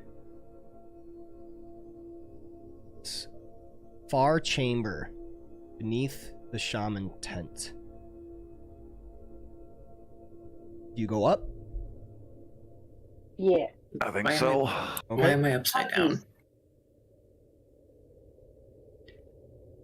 This is where we will take our break. All right. Alrighty. Okay, so let's join back here in 5 minutes or so, and we will Sounds finish this session. I like it.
Yes, sir.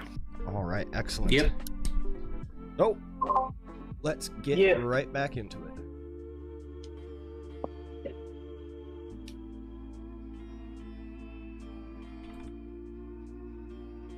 Come on.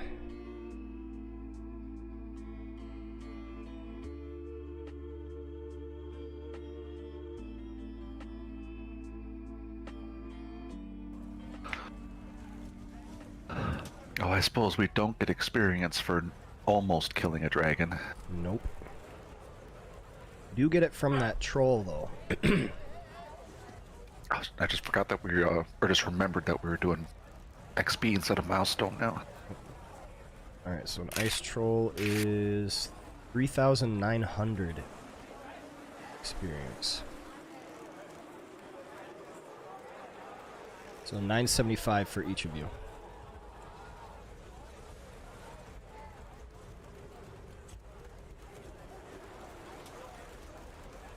That's something. I mean, I'll take it. Okay. I wonder how much experience a village of Inuits is worth.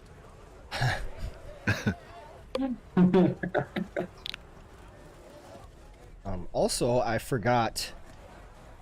but Cainhurst, your, let's see, your pick came in. Let me... Your pick? Okay, so I'm not crazy. Yep. I briefly saw on the Twitch and I was like, that looks like the same artwork. Did There he we go. update it or blah blah blah? Go ahead and check that out. Oh, Picture. Oh, yeah, your profile. okay. Hey. So I'll be making a token for that and everything, and then you'll have that as my present. Oh, Ooh, thank that you. looks pretty You're good. welcome. Yeah, I really like that one. I like the nose. Really like, yeah, it's like a Roman nose. I really like that. Uh-huh. You're going to save image. Thank you. No problem. All right, back on the surface. Emerging out of the tunnels from the shaman's hut.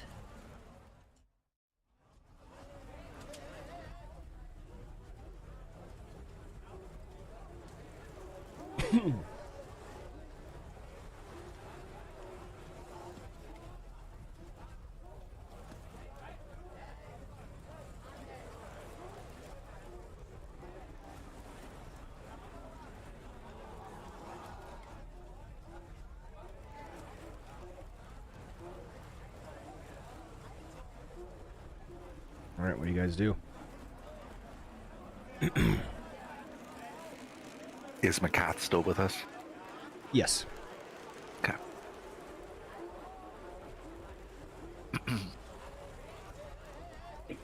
Well, shall we warn the villagers now, or shall we leave town and approach from the outside? I think it's best we do it from the outside. I can pass without a trace on our group. We can try and sneak it past all of them.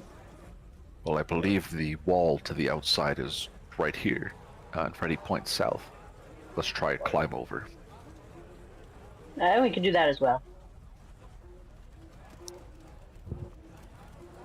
As you emerge from the tent, I'll need everyone to roll a stealth check, please.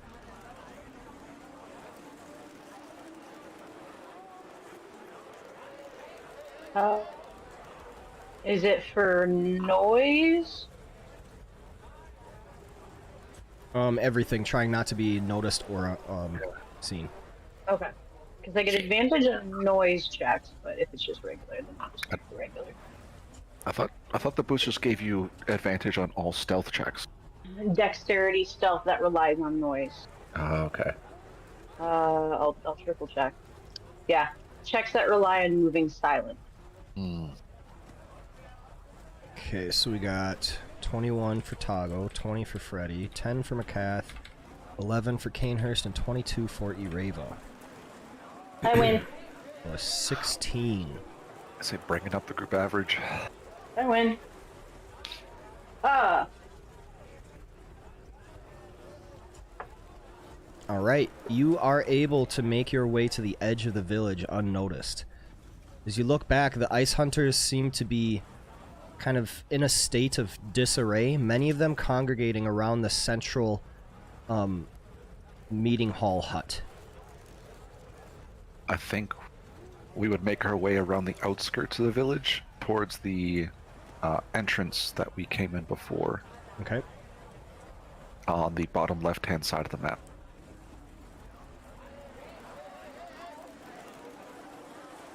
Now, what do we say? Sorry, we pissed your dragon off.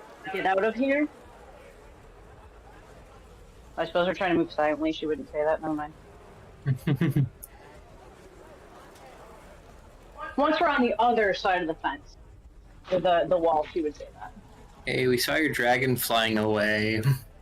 Yeah, Just thought you should know. well, we didn't. Actually, it swam away.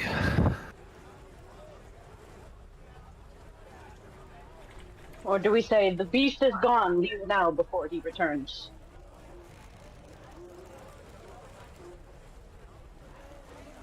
I will think of something in the moment, as I always do. And as Fred starts wandering towards the front of the gate. Wait, but she goes, for better or worse, but he is far better at it than I am. What can I say? I am the champion of improv. All right. Okay, calm So down, you Frederick. approach the village, and just more like theater of the mind than anything. Yep. Most of the hunters are kind of at the center. You would approach the central log hut where Barking Seal and Bone Carver are speaking with the rest of the village. Gotcha. Freddy, to make it very obvious, right? Like we're not stealthing around anymore. We're not hiding.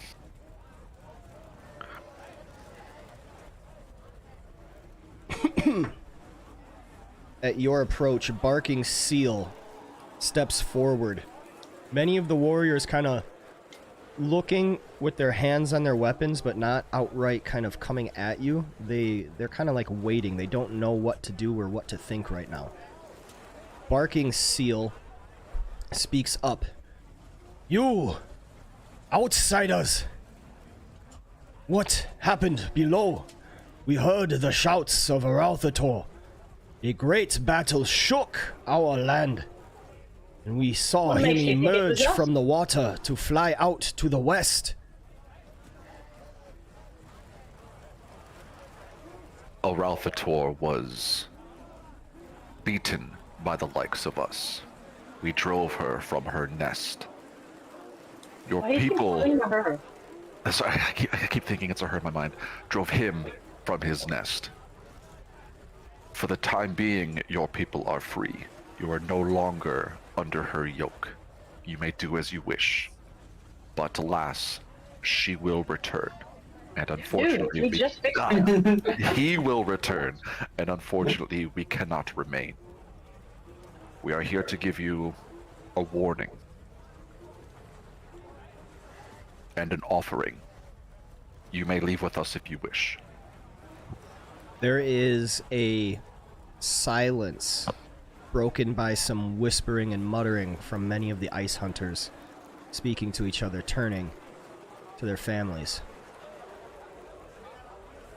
Barking Seal kind of stands stunned, looking at you. You say Old White Death has been driven from Oyavigaton.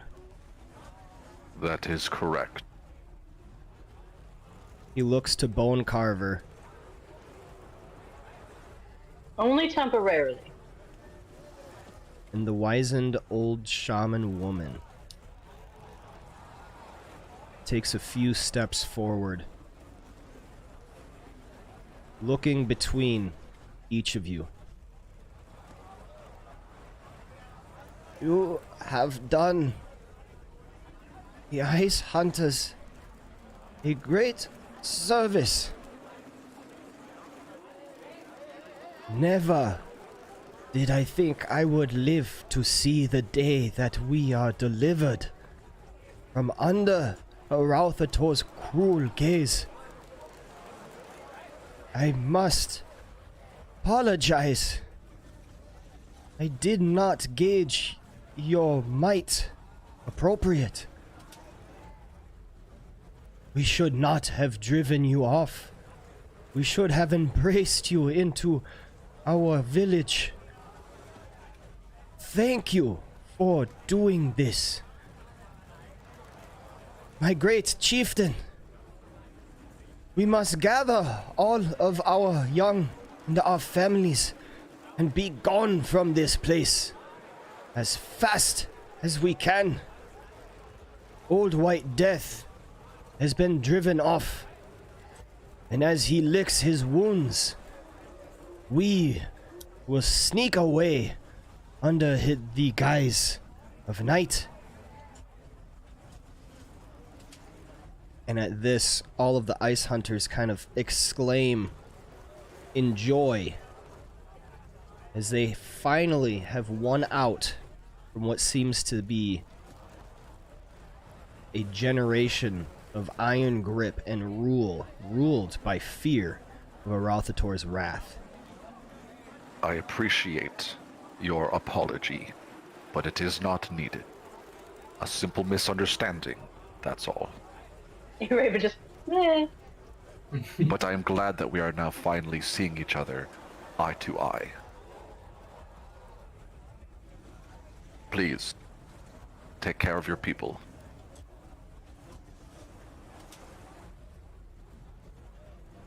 And all the ice hunters begin moving about the village, gathering things, grabbing up their children.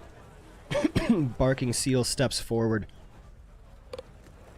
I do not have anything immediate that we may give in gift of this great victory you have shared.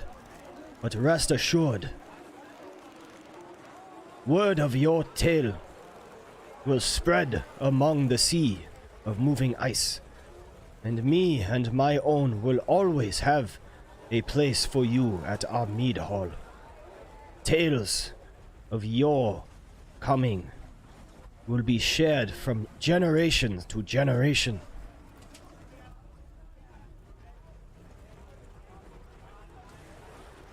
You are most gracious. When you spread these rumors, you may call us Tiamat's torment. And he raises his spear, Freddy gives him like a little side shrug. looking to all of his villagers. We give thanks to Tiamat's torment for delivering us from Old White Death. Remember their faces and tell your young of their deeds. The ice hunters will always give thanks to those from the south. But now gather your things and gather your children's. We will be gone from this place.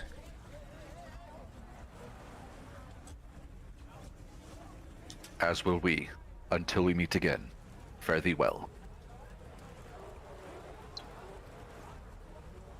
Fare thee well.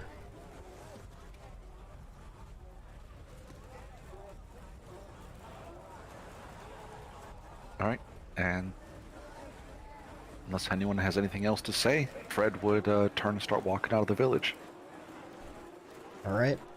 The place at the village, Yreva just goes, really? Tiamat's torment? I'm not upset, but I don't believe there is any discussion on naming our little ragtag group yet.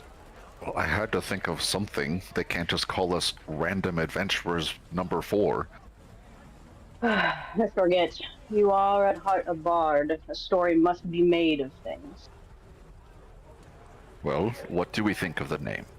I know it was spur of the moment, but something that could stick? I think it could be workshopped a little.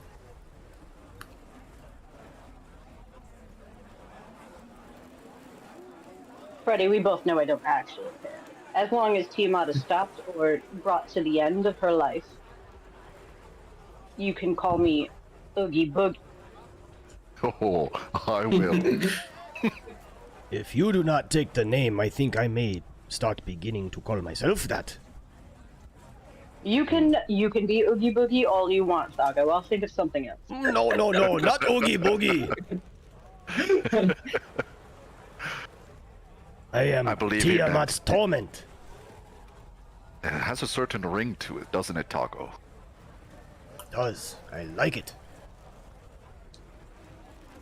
Thago Oogie Boogie. It's just I do not like the she-elf. She just lets out, like, you rarely hear it, but she lets out, like, actually a quite a boisterous laugh. And Fred has heard that maybe one handful of times in all their adventures. So we make our way back to the ship, but I think we need to stop at the ice wall that was between our ship and Yreva that had all the dead bodies. Okay. There was an adventurer there. Oh, I thought we decided that was going to take a while to do, and now we're even on more of a time crunch. Well, I mean, it's on the way, right? Might as well. Targo, Cainhurst, do you have any way of freeing up these poor chaps from this ice in a timely manner? Of doing what from the ice? Freeing up these poor folk from the ice, melting it. Yes. Or destroying it, or otherwise. I know some fire-based cantrips and spells. I'm sure that could help. Yeah, the best I had was Fireball. And, well, it's a 3rd level spell. I didn't want to waste it at the time, and I'm out of them now, so it's no longer an option. I have Firebolt and Burning Hands, but I feel the precision of Firebolt would probably be best suited.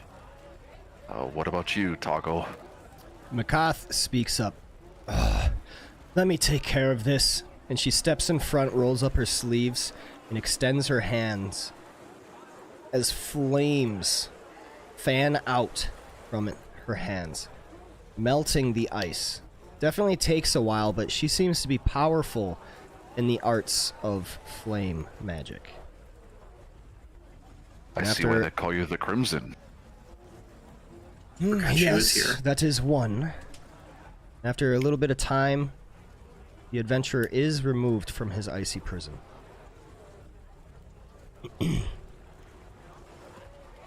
Alright, take him back to the ship. We'll deal with him then. And any other bodies got removed in the process? There was a couple, wasn't there? Yeah. In her flames, if there was any others that were revealed, we can snag him as well, give him a burial. But we can't waste much time.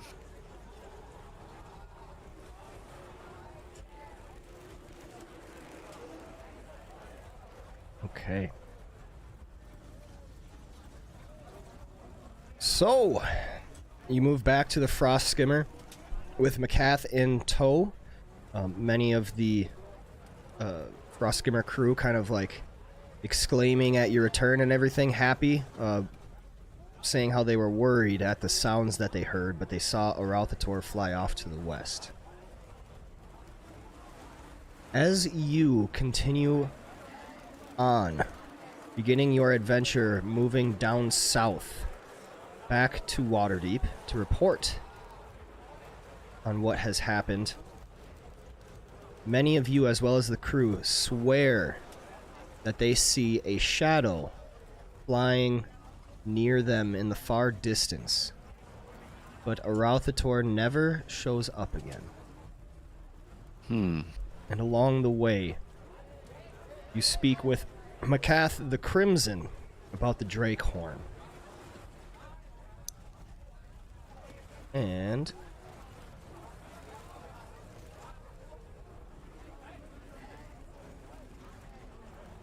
I think Freddy would share everything that we have with her on the Cult of the Dragon Queen as well. Possibly filling her in on a few things. Alright. So along the way, once it's kind of like within relative safety and you've been able to kind of gather yourselves up, She begins to speak about the Draakhorn. So, you came all the way to Arauthator's lair, a mighty white worm. One of the mightiest, some might say, in search of myself and this Draakhorn. As I said, I am saddened at the news that the Draakhorn was taken. Because now, knowing what you have told me about Tiamat's possible return, the cult of the dragon's aims, it is sobering indeed to know they have such an artifact within their grasp. What is this artifact capable of? Well, a bit of background on it I think would help explain. It was once the horn of Tiamat's ancient red dragon consort, Ephelimon, which she gave to the dragons to help them in their war against the giants many, many times ago. The Draakhorn is a signaling device, so large that it requires 2 creatures of our size to hold it while a third creature sounds it, making the earth resonate to its very call. This low, moaning drone discomfits normal animals within a few miles, but it alerts all dragons within 2,000 miles to rise up and be wary for great danger at hand. In its time, coded blasts were used to signal specific messages, but now those codes I think are largely lost, especially as the dragons have largely shunned their worship of their gods, more prideful in the time since Tiamat's imprisonment, and Bahamut's becoming less involved, perhaps. It was used to signal danger to chromatic dragons more than the metallic variety. But if the cult of the dragon has it within their grasp, I suspect they are likely using it in order to call dragons to whatever location that they are holed up in. Knowing the cult of the dragon's aims, seeing that they have come trying to negotiate with Arauthator, it is likely that they are trying to broker some sort of alliance with chromatic dragon kind, bringing them to heel under Tiamat's coming. That is sobering news, indeed. That could actually be helpful, though, because we are hoping to get the metallic dragons on our side of the war to prevent the coming of Tiamat. Well, if the chromatic are banding together, then we would need the metallic. That is useful information, though I do not know where to find any of the metallic kind currently. I would have to pore over my maps and studies back at the Arcane Brotherhood. Speaking of, there's a lot of information that they would likely wish to know.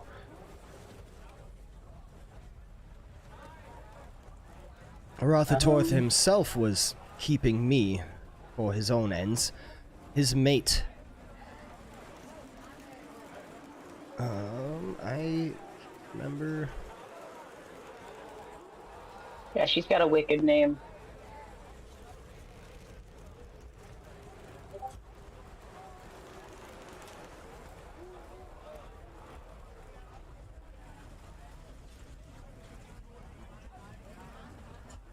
Ah, that's it. Okay. Arauthator's mate, Arauthator, once had a wizard as her rider. They were quite a unit themselves. For many, many years, wizards have a way of lengthening their lifespan. But nonetheless, he did perish. And Arauthator, in her grief, kept him in his saddle. He rides atop her still, or rather not him, but his skeleton. Arauthator was hoping to have me take his place. forcing me to become her new rider. But she would not accept me, still actually believing that her rider was still alive, unable to admit his death.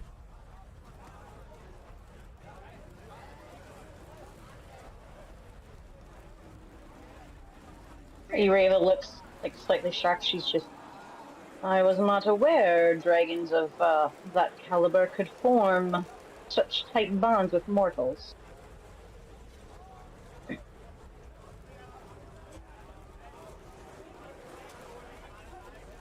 But perhaps my not knowing that is my own fault.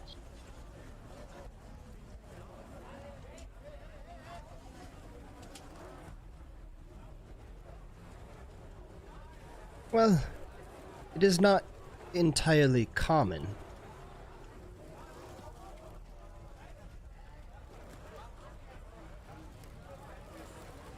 I am surprised to hear a chromatic partner with one such as a wizard.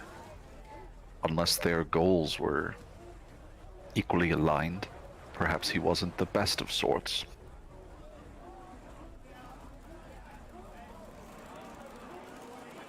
In any case, I hope that our journey back to, you say Waterdeep is where you are taking me. I hope it does not take too long. It would be good to be back in warmth. I've been in this frigid north for far too long. I already feel the same, and it's been, what, a 10-day at most? I think it is about time I give some thanks as well. Thank you, each of you, for finding me and rescuing me from that icy prison. Though it wasn't completely without, it wasn't a complete waste. And she kind of smirks at this as she holds her pack tight. Did you manage to scoop some gold before we left? Oh, gold's value is only relative. What I have is something much, much more valuable. You see, not only was Arauthator hoping that I would take the rider's place, but he also had some certain lore he was having me work on. My curiosity is very piqued. There are certain texts that Arauthator had in his possession that required magical translation. That was my primary study while I was imprisoned, and I managed to take it all with me. And she smiles fantastic. at this. Have you managed to translate it all yourself? Oh, no. That will require a time. That will require a time. But the journey by boat, though swift, still takes some time. I hope that I may finish much of my translations before going back to the Brotherhood. It will be certainly something accomplished. A magnificent feat to bring back to them. If there is any way that I could aid you, please do not be afraid to ask. I'm sure Cainhurst is quite piqued as well. Very much so. He kind of Once we get back narrows. to the Brotherhood. Oh, Go ahead. I was just gonna say, once we get back to the Brotherhood, I would love to take a look at it. She narrows her eyes and says, these secrets I would rather keep to myself for the time being.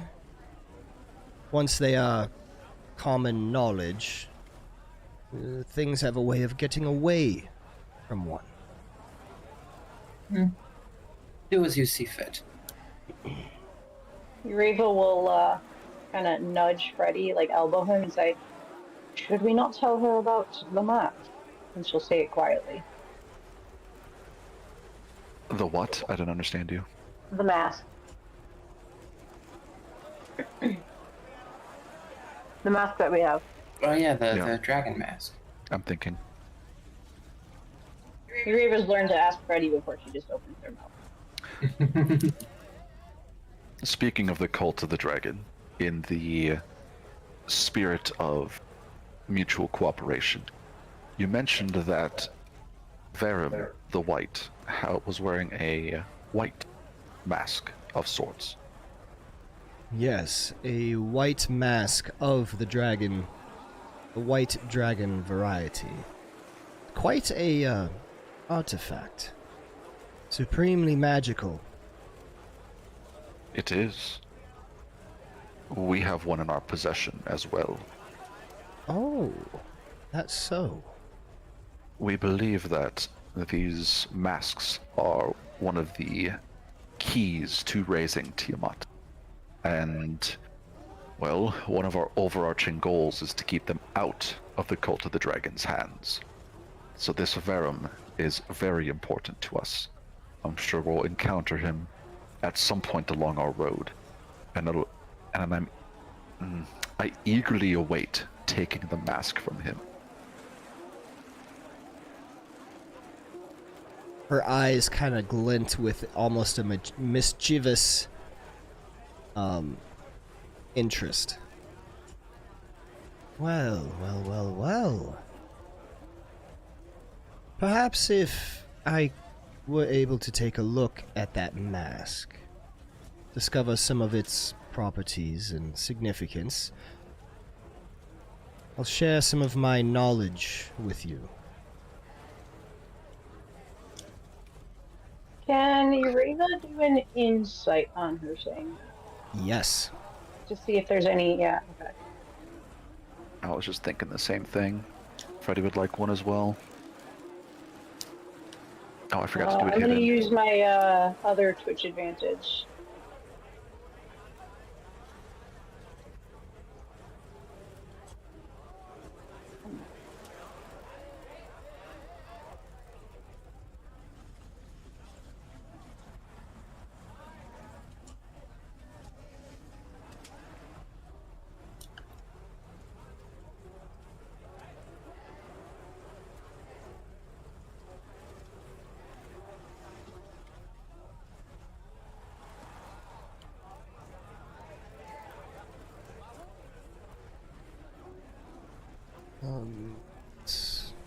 Trying to remember the name of something real quick, sorry.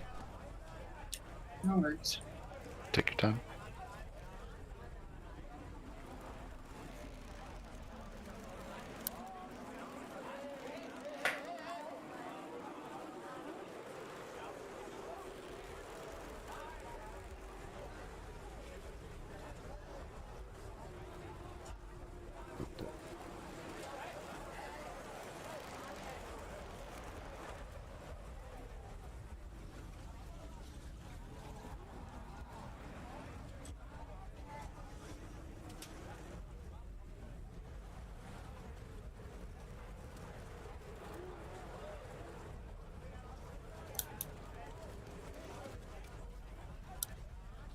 Okay.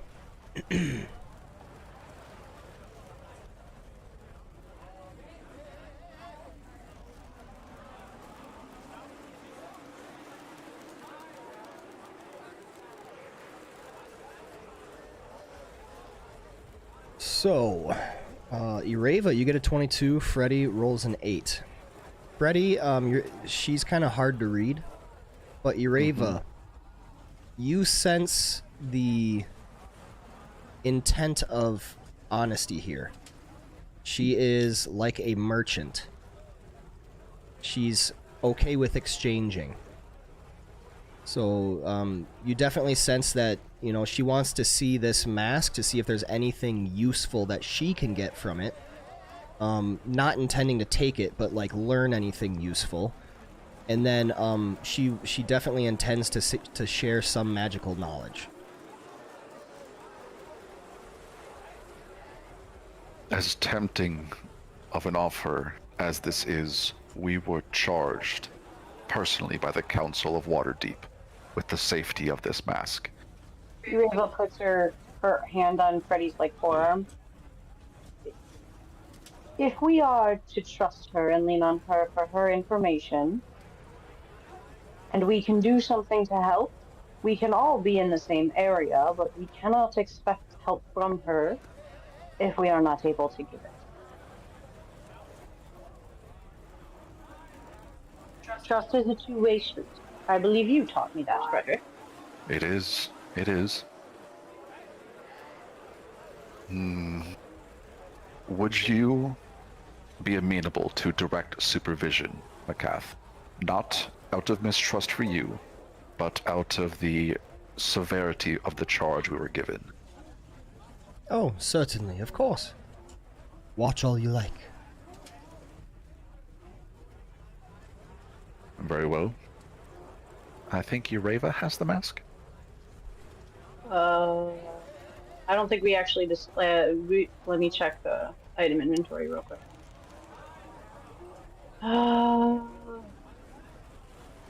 Yes, Yreva does have the black drake.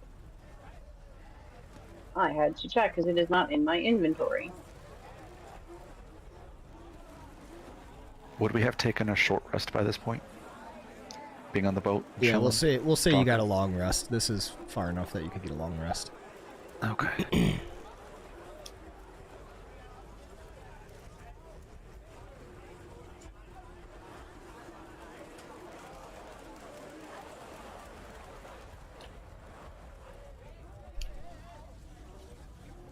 Yay, health!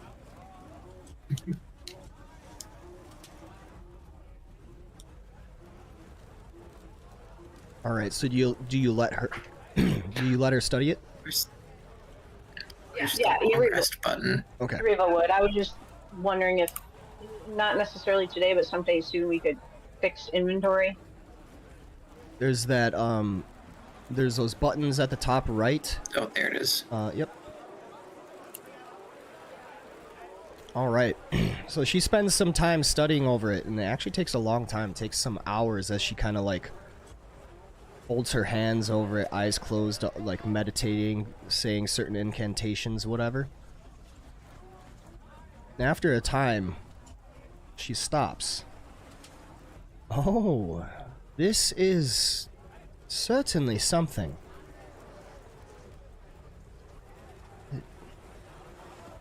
So if it wasn't already known, it is extremely likely, pretty much assured, that there is a dragon mask of each type of chromatic dragon.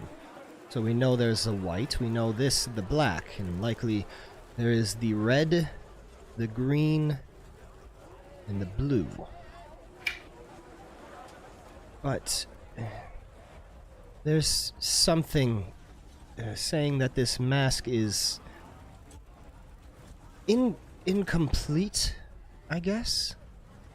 As if it is only a part of something greater.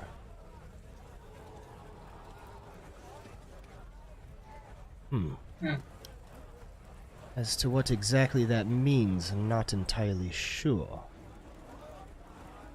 But it allows a lot, to be certain. So, out of character, I remember somebody saying at one point that the masks fit together. Is that accurate? Whether you know that, I'm not sure, but yeah, that is accurate. Okay. Do you remember who or when?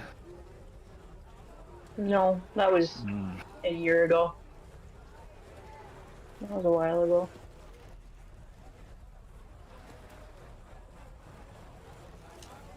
You could see if tNomad has it noted and ask if Yeah, Freddy kind would of. remember. We'll just say that yeah, you would know that. Okay, or kind of roll a history or something. Yeah, we'll just say that it did come up. Okay. You have a keen eye. It is believed that the masks fit together to make one large object.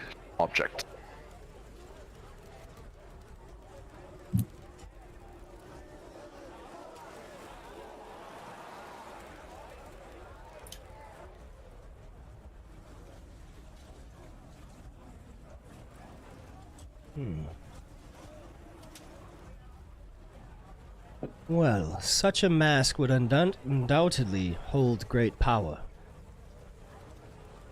Not only do the masks themselves aid in certain speech and negotiation with the dragon types, but if they fit together to one mask, well, that is the power of Tiamat herself, is it not? Quite possibly.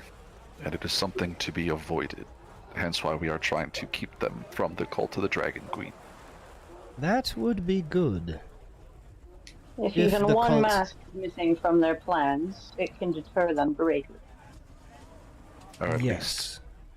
cause them severe issues. I would be very, very careful with this. The cults will undoubtedly be on the hunt for it. And though I do not know their resources, it appears they have grown much larger than suspected in recent years.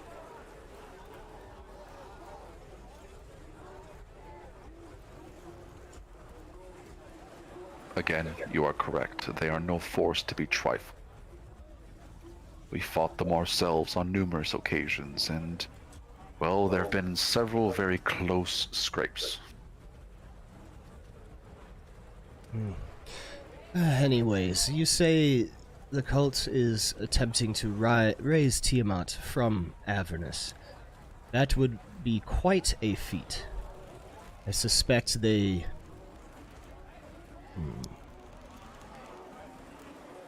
Likely it would include some sort of portal magic. Summoning. Perhaps these masks are part of the key to unlocking such a portal. I think they are tied to Tiamat's essence herself. Yes. Keep it away from them. I think it may prevent or deter their portal magic. Whatever it is they're planning. Seems Speaking to of the be- portal. Go ahead, finish. Seems to be... I don't want to say required, but I suspect they are required. So if we can keep them separate...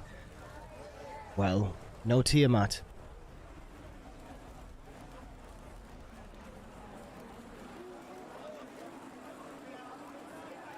Speaking of the summoning ritual, we believe that they have employed the Wizards of Thay towards that end. Such a spell, I suppose, hasn't At the been very least, created two yet. wizards. Yes, if I believe Fae they'll- is part of this, that's not a good thing. They are very, very powerful in the arcane arts. Yes. A smart move on the Cult of the Dragon Queen's part to employ them if that's what they're looking for, this summoning ritual to directly pull her here.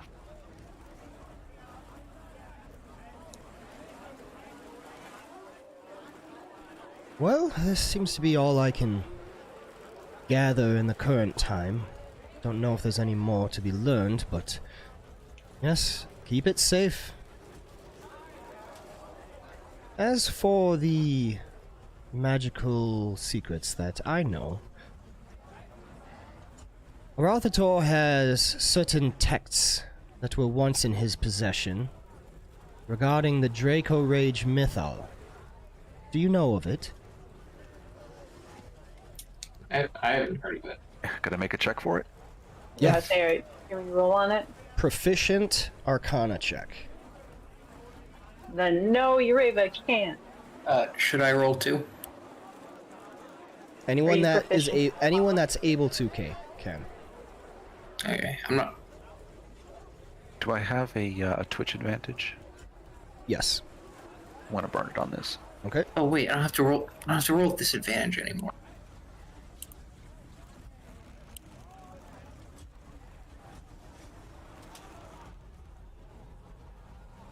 Ooh.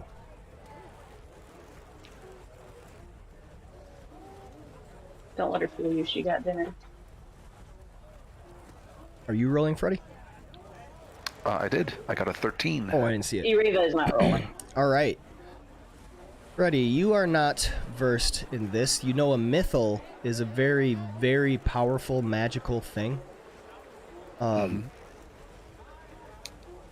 of like a magical ritual that changed the very landscape. Like the very essence of something. Mythals are not created anymore. The magic is largely lost to time. Cainhurst, you know that the Draco Rage mythal was how the elves defeated the dragons.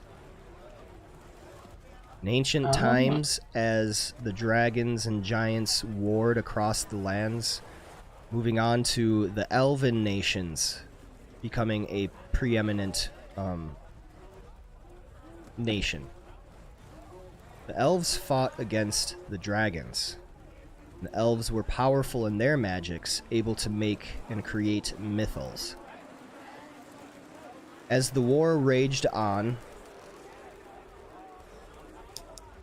with the elves realizing that if it were to go on any longer, there would be cataclysmic events, their elders decided to do something many regard as evil. But it ended with the elves defeating the dragons.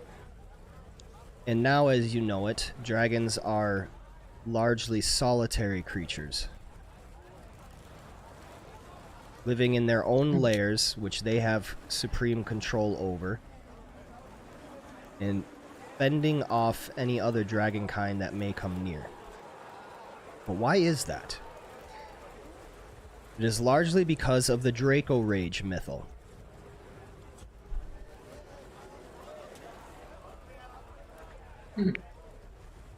I have some more information. So it was a magical effect created at the end of the time of dragons. And it is tied to the King Killer star.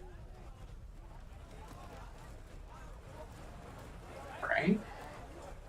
Alright, so when the King Killer star is visible over Faerun, it causes all dragon and dragon-blooded creatures to slowly become more agitated and reckless, eventually becoming little more than raging beasts.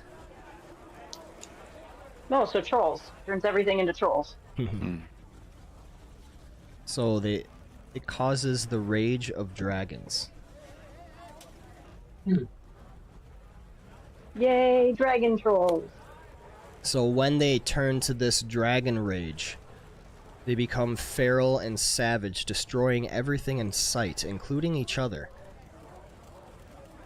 And since then, there is no civilization of dragon kind that can be made possible. And they are forced to live in isolation. Dragons largely regard this as the end of their the end of themselves, the end of their possibility of having families or any sort of civilization. Force them to be disorganized. And do we think the dragon cult is searching for this? Or a way to undo it. I do not know that the cult is aware of this. Arauthator is very, very secretive about it. Seems to be something that Arauthator himself was solely interested in. Sounds horrific. No. The more you learn.